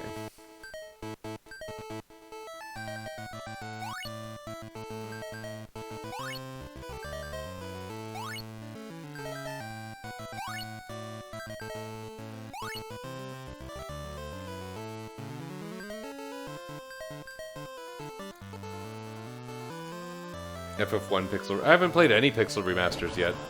I was kind of waiting for the Switch collection, so... I didn't see if there was a strike first, so we'll play it safe.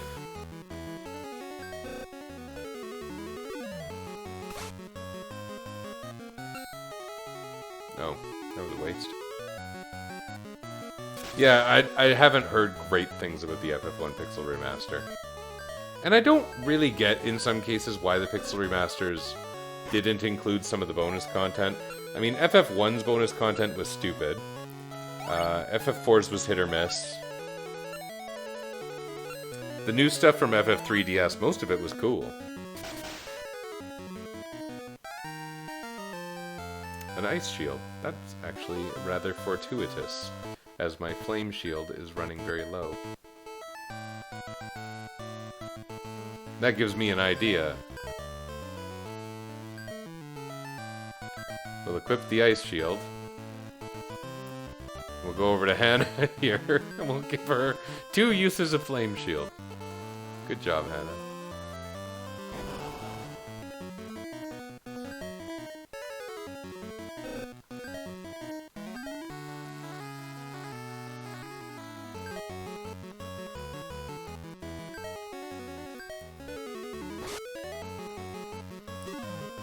That Hannah using the flame shield thing probably won't matter, especially in this fight.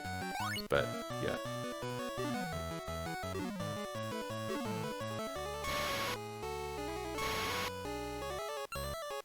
Don't like that beam.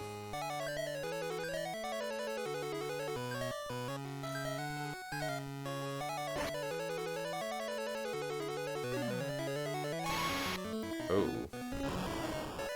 Okay.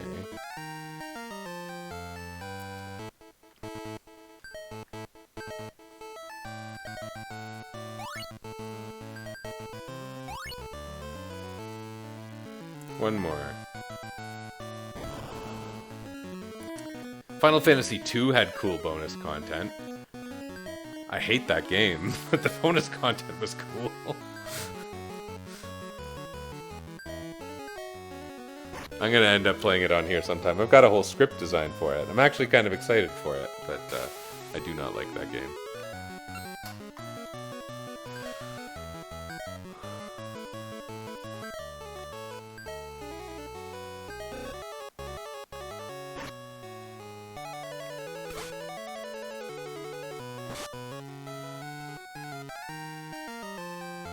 Oh. Final Fantasy VI. The bonus content felt cheap.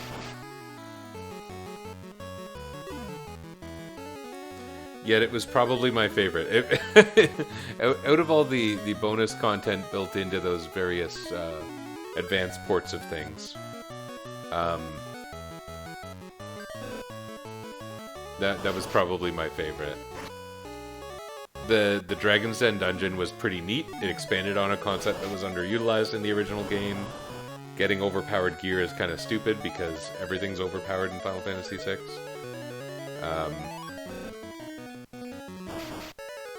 I don't know. I liked it.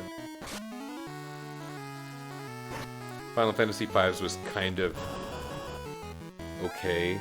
The dungeon design was not great. And I don't like that the ultimate prize for beating the final extra hidden dungeon was a new job that didn't really serve any role.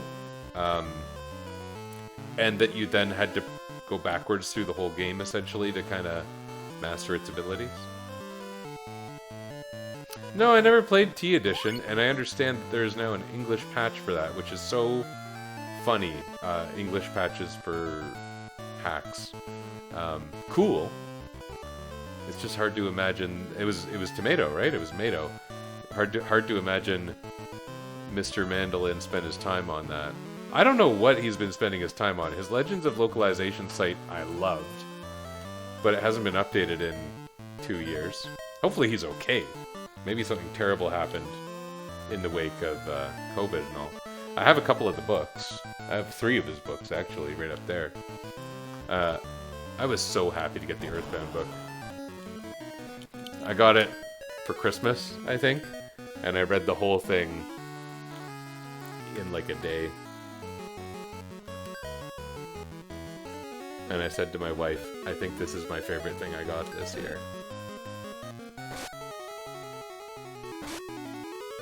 That wasn't this Christmas, it was previous Christmas.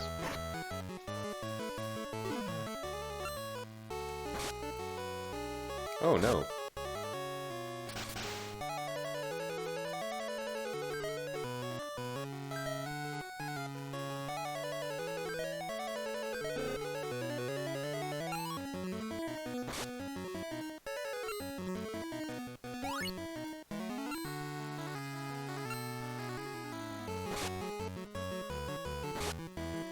Man, these guys are not holding back. Which master did these knights serve? Oh, a flame sword drop. That's kind of cool.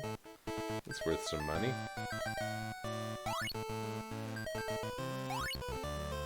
I would frankly rather have had another X potion, but whatever.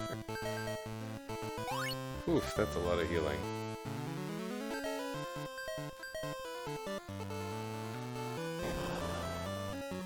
Yeah, I had heard good things about T Edition in the years before that translation existed. So I am sure that that is quite good.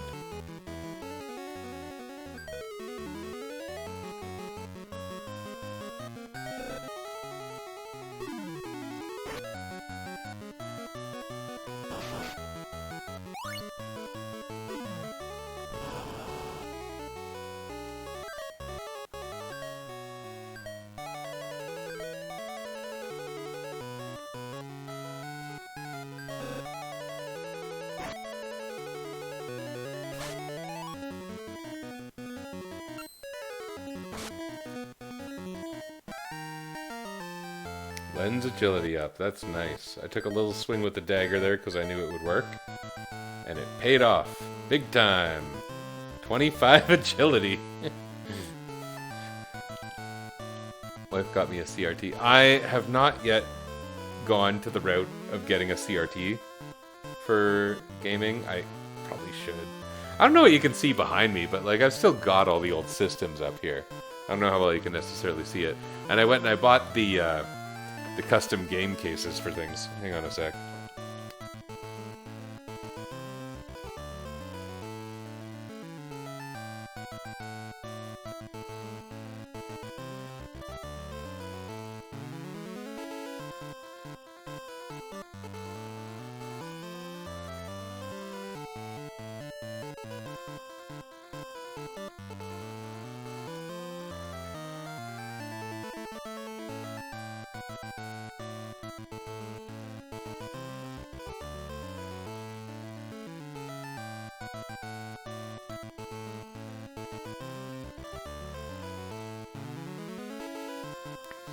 When I was in my last move between homes, I mean, it was actually the first time I had unpacked all my games in quite a long time. And eventually when I set up my office, and that was when I was first doing this stream, actually, I guess. Yeah, cat hole. Everyone loves the cat hole. Everyone loves the cat hole.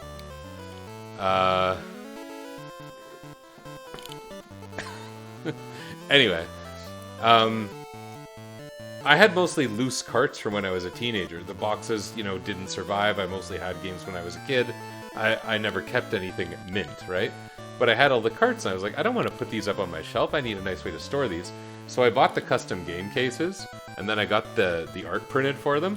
And I got these done because they're not original boxes or even intended to be original boxes. They're the vertical format Super Nintendo cases. And I think they look really nice. I don't have that many. But I got them for pretty much all my Super Nintendo. I guess I have them for just about everything. I need to get the art printed for a couple more. And I do want to broaden the collection, but, you know, money's a little bit tight. Plus, cat hole. I spend money on cats instead. We have a lot of animals. And I got them for N64, too. I don't even know what region these are supposed to be, like, mimicking, if that's a thing. Like, this looks nothing like the original N64 cases, but I like them. And then how they fit in there is, these ones happen to be universal game cases, so they got this crazy inset thing where, like, an N64 cart is designed to sit like this. A Super Nintendo cart fits in like this. It supports Genesis as well. It doesn't work especially nicely for NES, so my NES ones are actually different. And then this company had some kind of trouble with shipping. I don't know if it was COVID or something else. But when I found out like they were kind of discontinuing the ones that were called UGC, Universal Game Cases, I ordered like, I don't know, 50 of them or something? Maybe 100? I've still got a whole bunch unused. So clearly I need to buy some games, some loose cart games. Yeah. Anyway.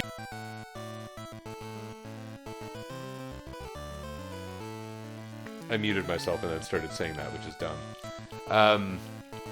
It is funny in this age of people being muted on meetings, how you can still be unused to that, right? Anyway. I've got all this stuff.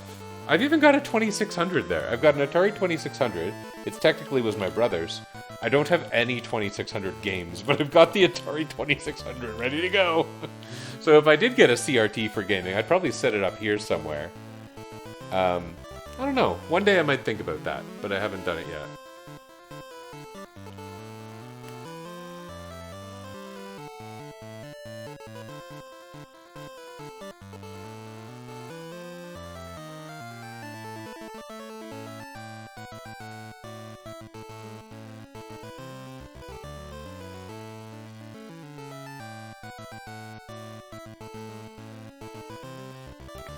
I have some really nice Game Boy cases too, actually. They're on the other side. You can't see them from here.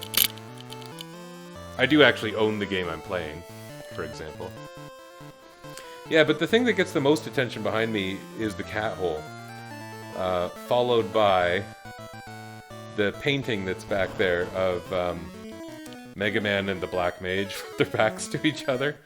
That was painted by my friend. He actually was a Squareville person for a brief while. What would his name have been at the time? Crazy something? Crazy Star? Crazy Horse? I don't know. Something crazy. And what's interesting is he does these pixelated, stencil-based splatter art pictures. Crazy 4KS. Yeah. I don't know. I feel like the word crazy was in it, but I don't know. Anyway, he's done a few of them, and they're pretty cool. He had a couple people asking him to do them. He said he wanted to do one for me, and I suggested that, and he did it, and it's great. But he made one of a Moogle and submitted it as one of those prizes for GDQ. And it was one of the donation incentive prizes during the Final Fantasy XIII run a couple of years ago. I thought that was pretty cool.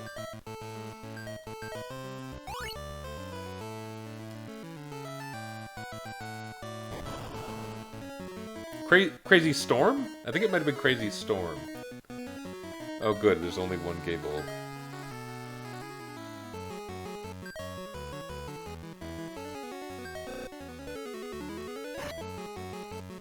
Oh, and I killed it.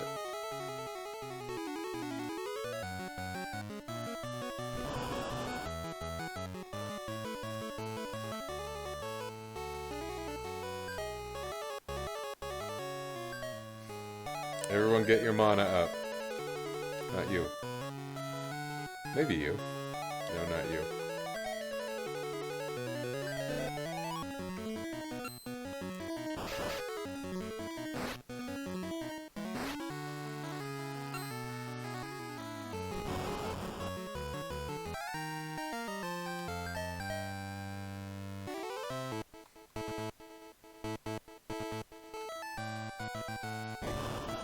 What are you doing here?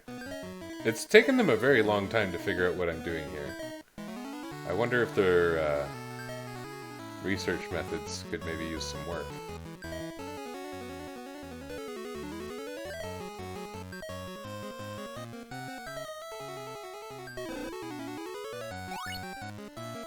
Plus, I mean, is it really research if you don't use a question mark?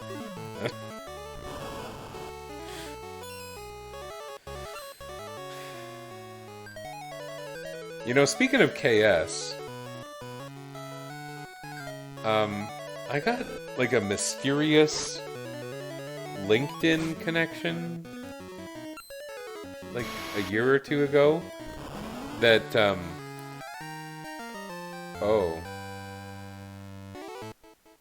Oh, I wonder if maybe you know something I don't. Jeez.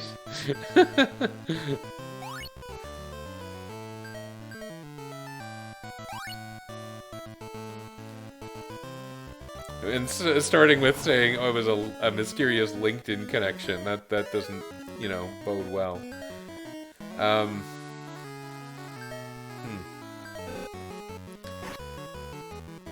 it is funny when someone starts a conversation with you using a name associated with an online presence that you haven't used for over 20 years, right? And I'm like, why does this person know me? And there was nothing recognizable about that person. And they started by talking about,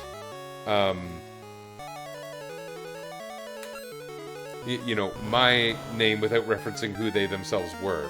And so it was kind of scary in the moment, because I've had some identity issues. Not big ones, but I've had some identity issues. Not me understanding my own identity. But there was a time when one of my Google accounts ended up having a bunch of crypto crap on the YouTube channel. Happens to everybody these days, seemingly.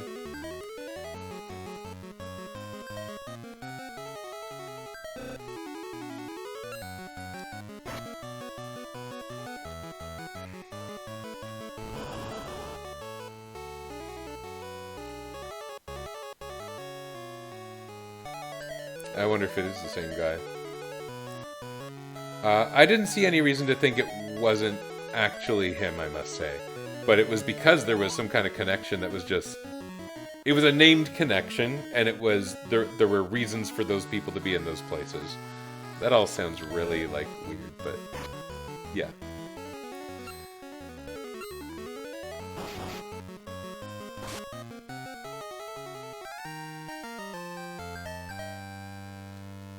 Krill's agility up. What's Krill's agility like? 36, okay. Krill doesn't even really use agility other than for turn order. Because I can no longer speak. I should probably go to bed fairly soon.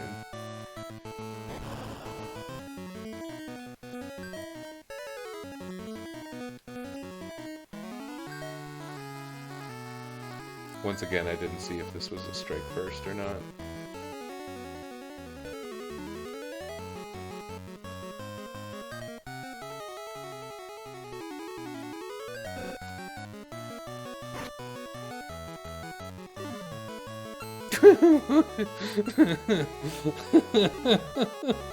Okay.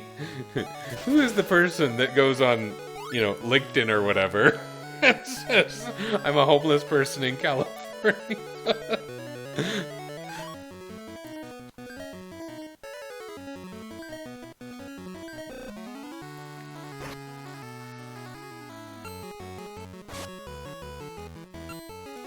Yeah, that name I think is either the name I saw or something close to it.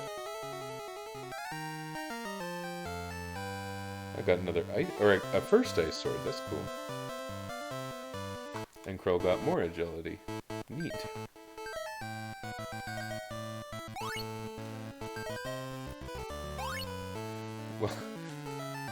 Well, when that person starts messaging us in reference to this conversation... Mr. 9X. That's when we're in stalker territory.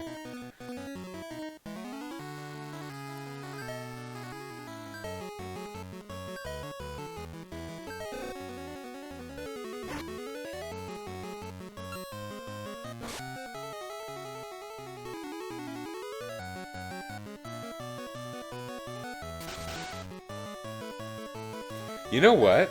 When I think about it, I think the reason that person knew the person that I knew was protest related.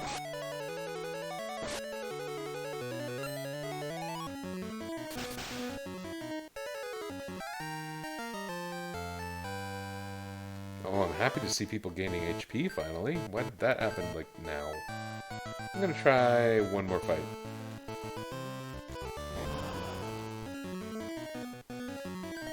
I should have stopped.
It was pushing it and we didn't get anything for it.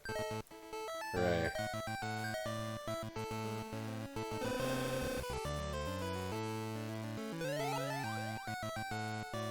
Purchase their identity. Interesting. You said someone from SV. Where are people convening? Every so often I see Gohan on Game FAQs or something. Somewhere where I was.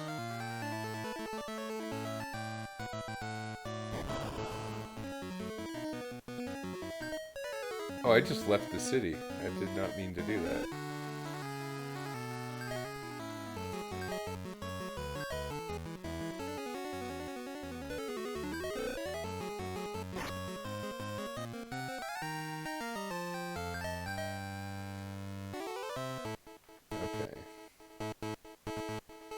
I'll do maybe one more round of this and then be done. Yeah, I'm in there too, but nothing ever happens, so... At least I think I'm in there.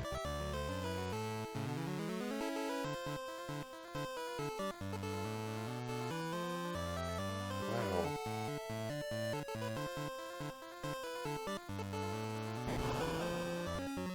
Yeah, that sounds really fishy, and it is somewhat worrisome, even.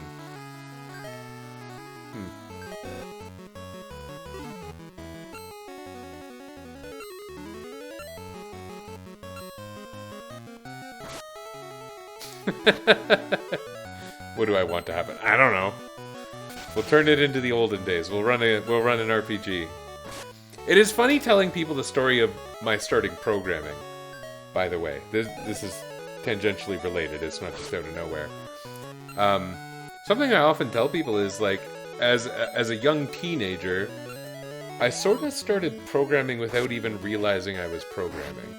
And I think that's pretty cool. Really, the IRC scripting was the start of it.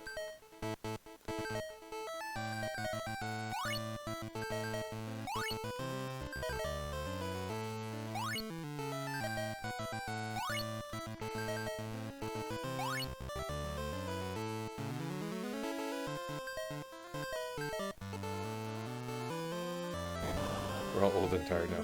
Yeah, but the way things started is interesting, I think. I'm not going to tell you that I'm amazing and young. Oh, you're talking about why we wouldn't play games. I can barely organize games with... Like, I've got a friend who is going through a rough time in life right now, who I, like, know would love, like, a board game night or a D&D session or something, and it's like, I really want to help my friend, but at the same time, it's not like I can't play a game or whatever, but in general, it's so much about keeping my head above water that I'm not always able to do things like that. I'm not really ever able to do things like that. Yeah. Yeah, the times are odd. Being old. More things I do for myself. And I tell you, I don't do a lot of online gaming. For a while, especially in COVID, there was a group of friends with whom I played Gloomhaven. And at first, we played the actual board game. Then we played it on Tabletop Simulator. Then we played it on... I have all the docs! Then we played it on Steam.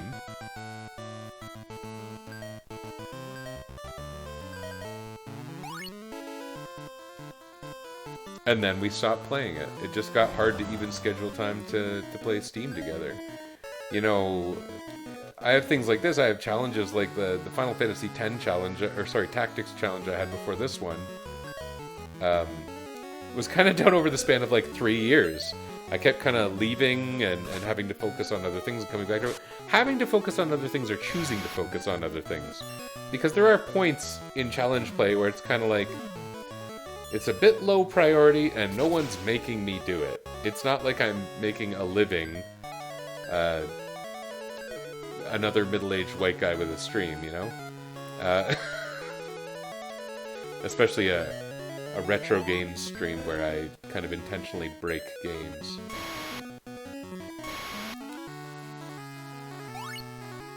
Nobody really wants to see it.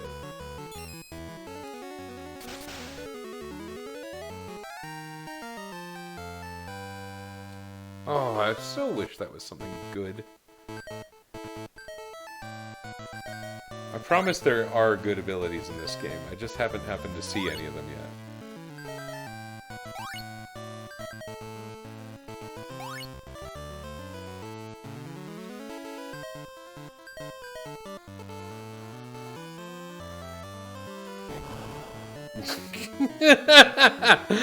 Are you picking on an IRC game that's like 22 years old? Wait, way more than that. Oh no, about 25 years old. About 25. Yeah, those formulas, I don't really know what I was thinking. Like, I'm sure there was a sort of balancing that happened.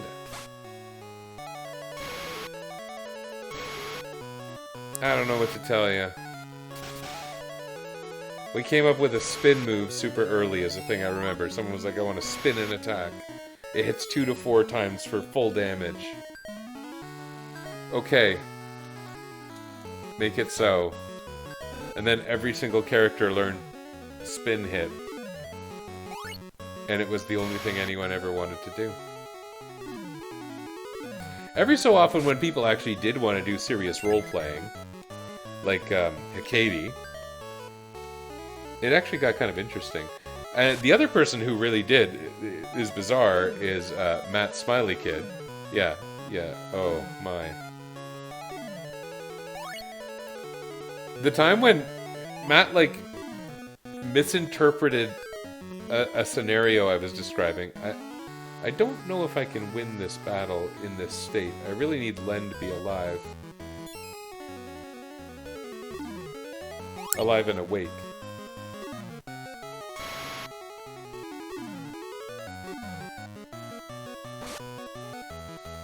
I think I might have to run. But there was a time when I described... I don't know if your character was there. If anyone was, I think it might have been your character, but there was this time when there was, like, a bridge over a ravine, and he, like, jumped off the cliff instead. And it was just some kind of misinterpretation, but it was actually hilarious. And then he just laid right into it. He was like, yeah, and then I'm at the bottom, and I'm, like, depressed, because I just jumped off a cliff, and I don't even know why, and my face is in the mud, and now I have to crawl up the crags to get back up. He, like, took something that was a misinterpretation and made it a real moment, and I thought that was cool. It is funny to think of something like that from a 25-year-old role-playing game with people who I don't even know what any of you look like, really. And it's funny that that's an actual, like, memory that I'm sharing now. There are cool moments in role-playing games.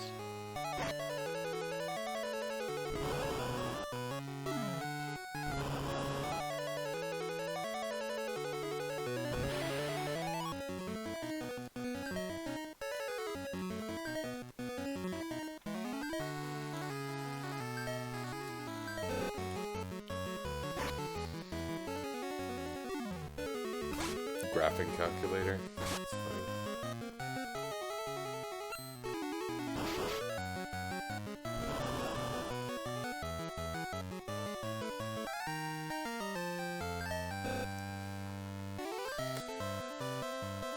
It was also it was all pretty random. The formulas. You know, the thing. Oh, whoops. A thing I probably found most fun, and I bet it's unsurprising, is making lists of things. I have always been a fan of numbers and columns. There was this gag among my friends for a while. This would have been post-SOG, certainly. My friends would introduce me to new people. We'd go to a party as the hip young adults we were. And I would be introduced as, this is my friend Kyle. He likes putting numbers in columns. That's what they would say about me.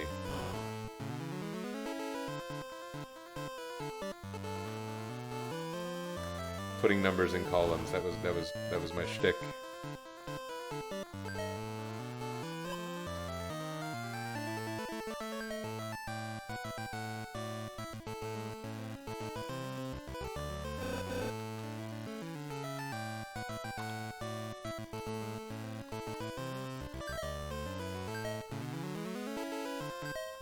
I'm gonna do one more because that last one was unusually short because I had some bad fights.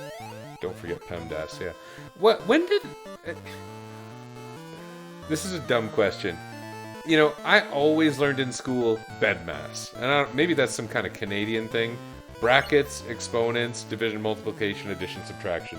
BEDMAS. And then, more recently, I heard a lot about PEMDAS. And I don't know if that just came up because parentheses is the more correct name for parentheses. Which it is, but I had never learned about it as PEMDAS, and now I feel like more people say PEMDAS. Is that a programmer thing, or is that an everybody thing? Rapid Fist. Like what is that formula? Yeah.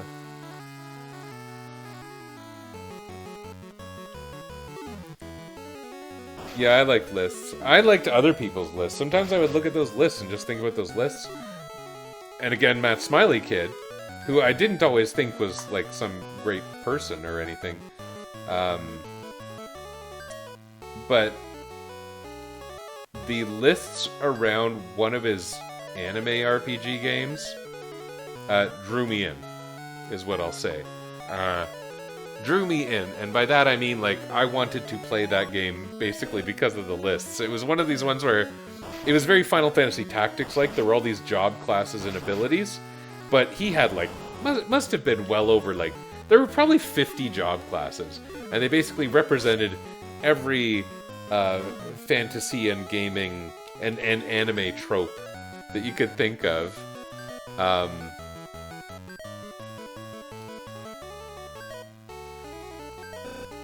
And what was funny was it didn't satisfy me. I was like, this is great, but I'm going to make my own. He was like, okay. So he makes 50 classes of kind of abilities and things you can learn, and then I just came up with what I wanted to. Which is basically how SOG worked, too. Everyone just made up their own things.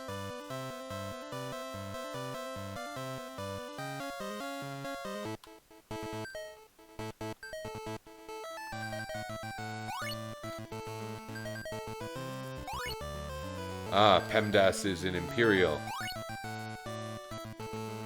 A funny thing that people I don't think broadly understand about Canada, and I think you have some understanding of Canada, but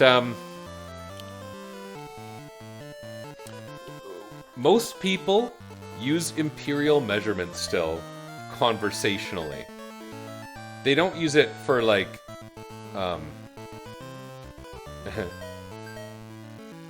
physics.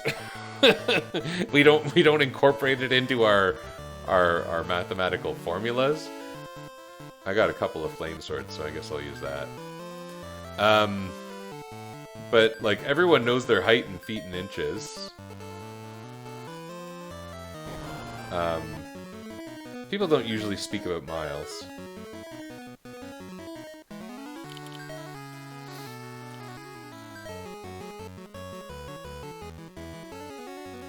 Everyone knows people tend to know their weight in pounds rather than kilograms. Can you stop making fun of my 25-year-old game, you maniac? Jeez. Low-level character has an average of 65 in a stat rapid. Yeah, well, you know what the designers of Dungeons & Dragons 5th edition would say? They would say, this game is not balanced for PvP. That's what they would say. You can get away with anything if you say that.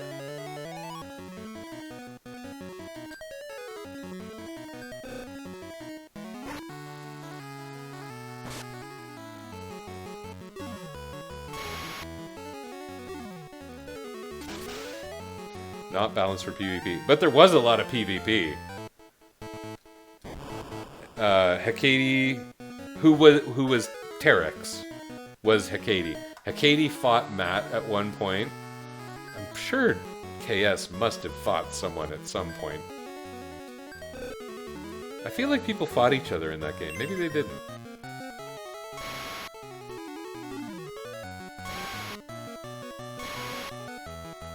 I think my later games were cooler, and I think they were balanced better too. They weren't bulletproof, they weren't particularly well tested, but they were cooler. The one that I made that was like the the RPG version of Castlevania 2 was one of my favorites. It made no sense because Castlevania, but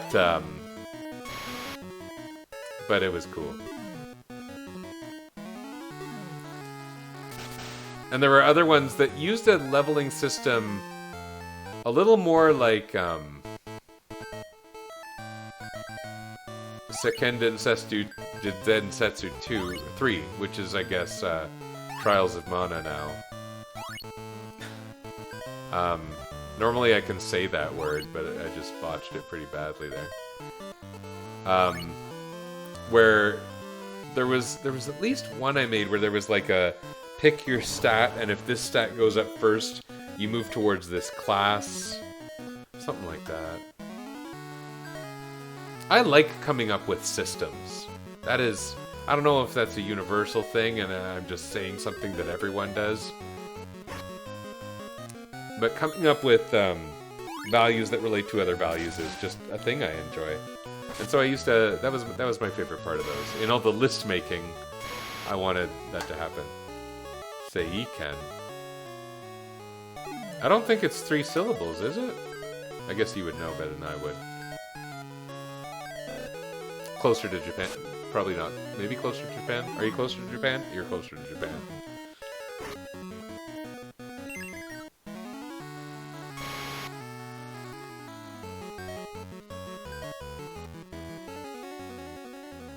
Oh, it happened again.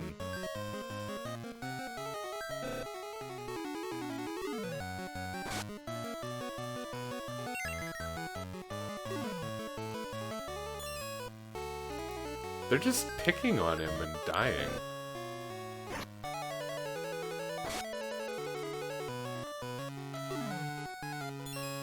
As long as they're not using beam, I guess I don't care.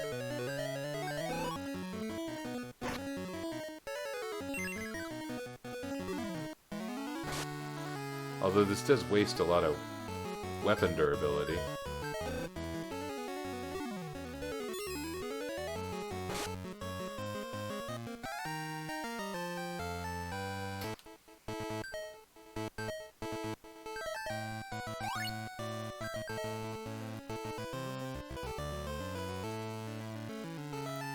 Fast forward to the final boss to show how cool I was.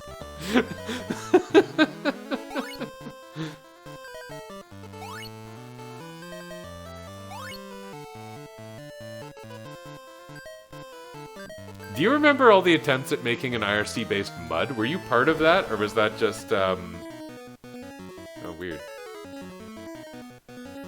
I seem to remember Magus 9X being part of that.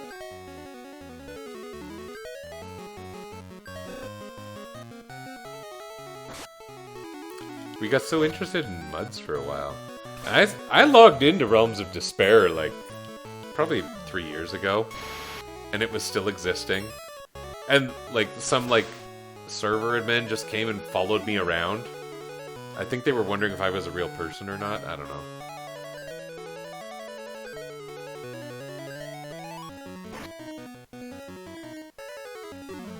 I don't know. I can't imagine that MUDs get a lot of, like, bot activity, because, like, what are they gonna do? Ain't no one selling their Realms of Despair accounts. Maybe people do sell their Realms of Despair accounts.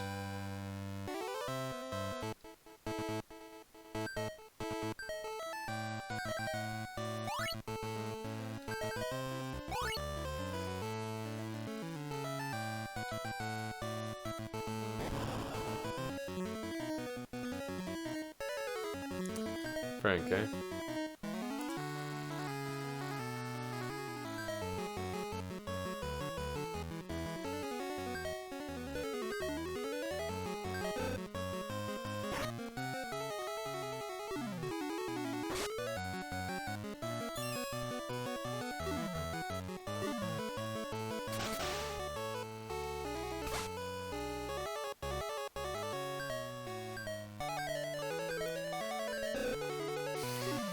Yeah, I still... I don't have time or motivation But I still want to do hobby game dev. I do. And I still want to play games with people. But as you're saying, old and busted, it's harder to make time, and to some extent it's harder to want to make time. So...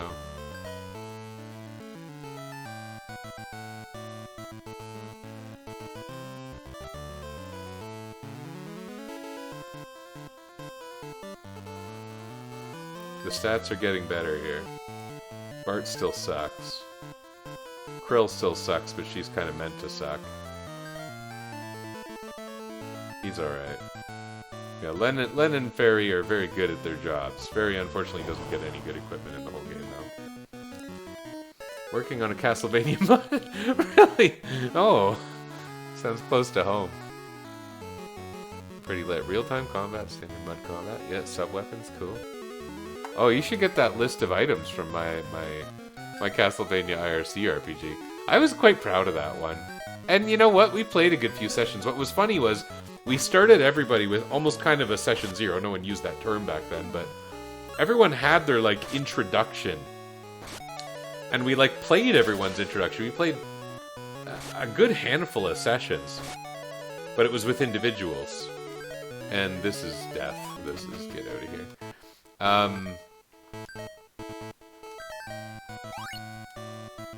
We never got to the part where everyone kind of got together. Some of the characters were cool. Some of them were derivative, as those things tended to be.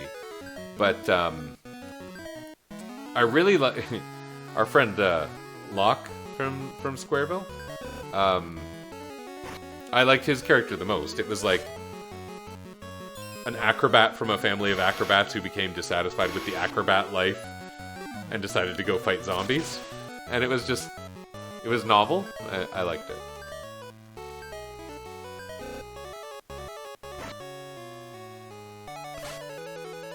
And then... the one that's probably pronounced Madine, that I've probably always pronounced Maduin. Sean.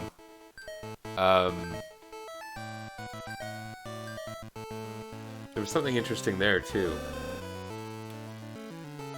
I don't remember the character's origin. I remember him being cool. And he got into the RP a little bit. We were talking about how you collect hearts from the undead, because hearts are ammo, because Castlevania. And, you know, basically every sub-weapon you pick up, we kind of reasoned, was some kind of token that could make a copy of itself. Every boomerang is, you have access to a boomerang, and these hearts of the undead become the fuel for creating these instances of these weapons. And he was kind of, he helped me to explain that, we'll say. We added a bunch of new ones that were kind of cool, I remember.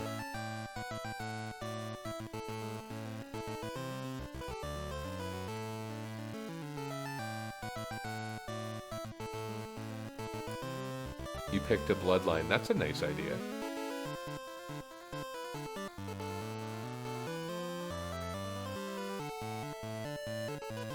Yeah, I probably got the docs for that. I'm gonna peek. Wait, where would that be?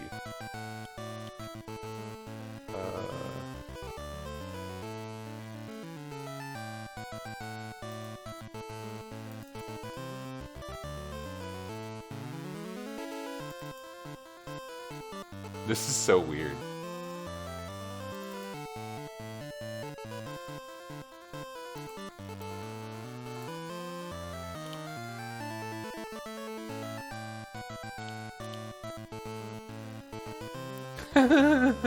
This is strange. Hang on, how do I show you this?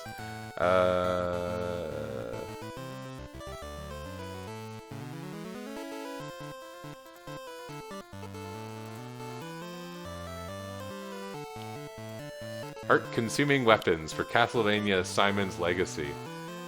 And we had the classic ones, like Aguni was because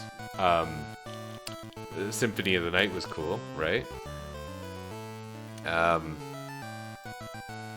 But we had like Mummy Wrap, but this one was Akmodan Wrap. I don't know what was going on with the radii and the range. Oh, we use this as a range classification system.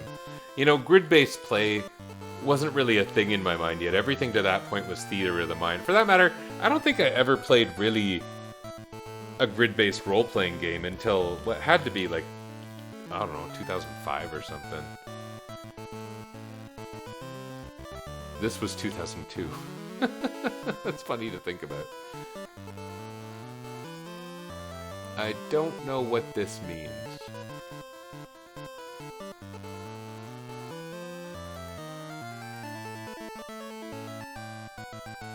Oh, it means it actually observes enemy defense where some things don't. This thing where you summon snakes.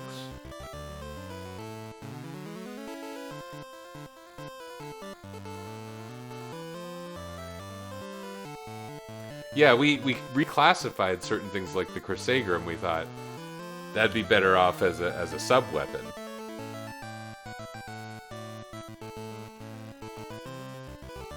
Not really a lot of data on like what this means, but I don't know if that means the hit chance was calculated 4 times or...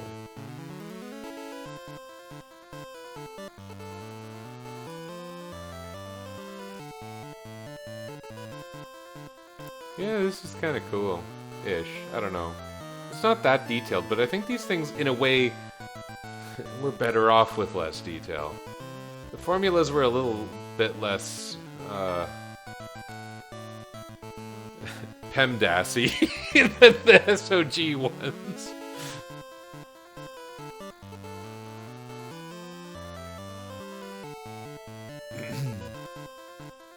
This is fun. I like the Fist of Tulkas in Castlevania, so I came up with... There's a thing called the Orb of Tulkas that shoots like a holy fireball. Yeah. I remember talking to people coming up with more of these things. Things that the monster hunters of Romania, Wallachia, would have had. Yeah. Anyway... I am going to be done for tonight. I think I just saved. That was a lot of grinding. I need to go to bed. It's rather late here. And I like to wake up early enough on Sundays that I get enough sleep for Monday. Because I'm old enough that that's the kind of planning I have to do. PEMDASy. Yes, PEMDASy.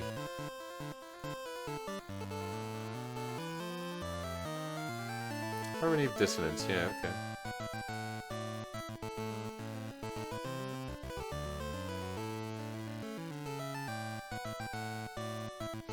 Anyway, yeah, I'm gonna be done. Nice chatting with you. Sorry about the scam artist. That's a weird experience for you and I to have shared. Anyway, yeah, I'm gonna be done. But we'll talk again sometime. Thanks for joining me.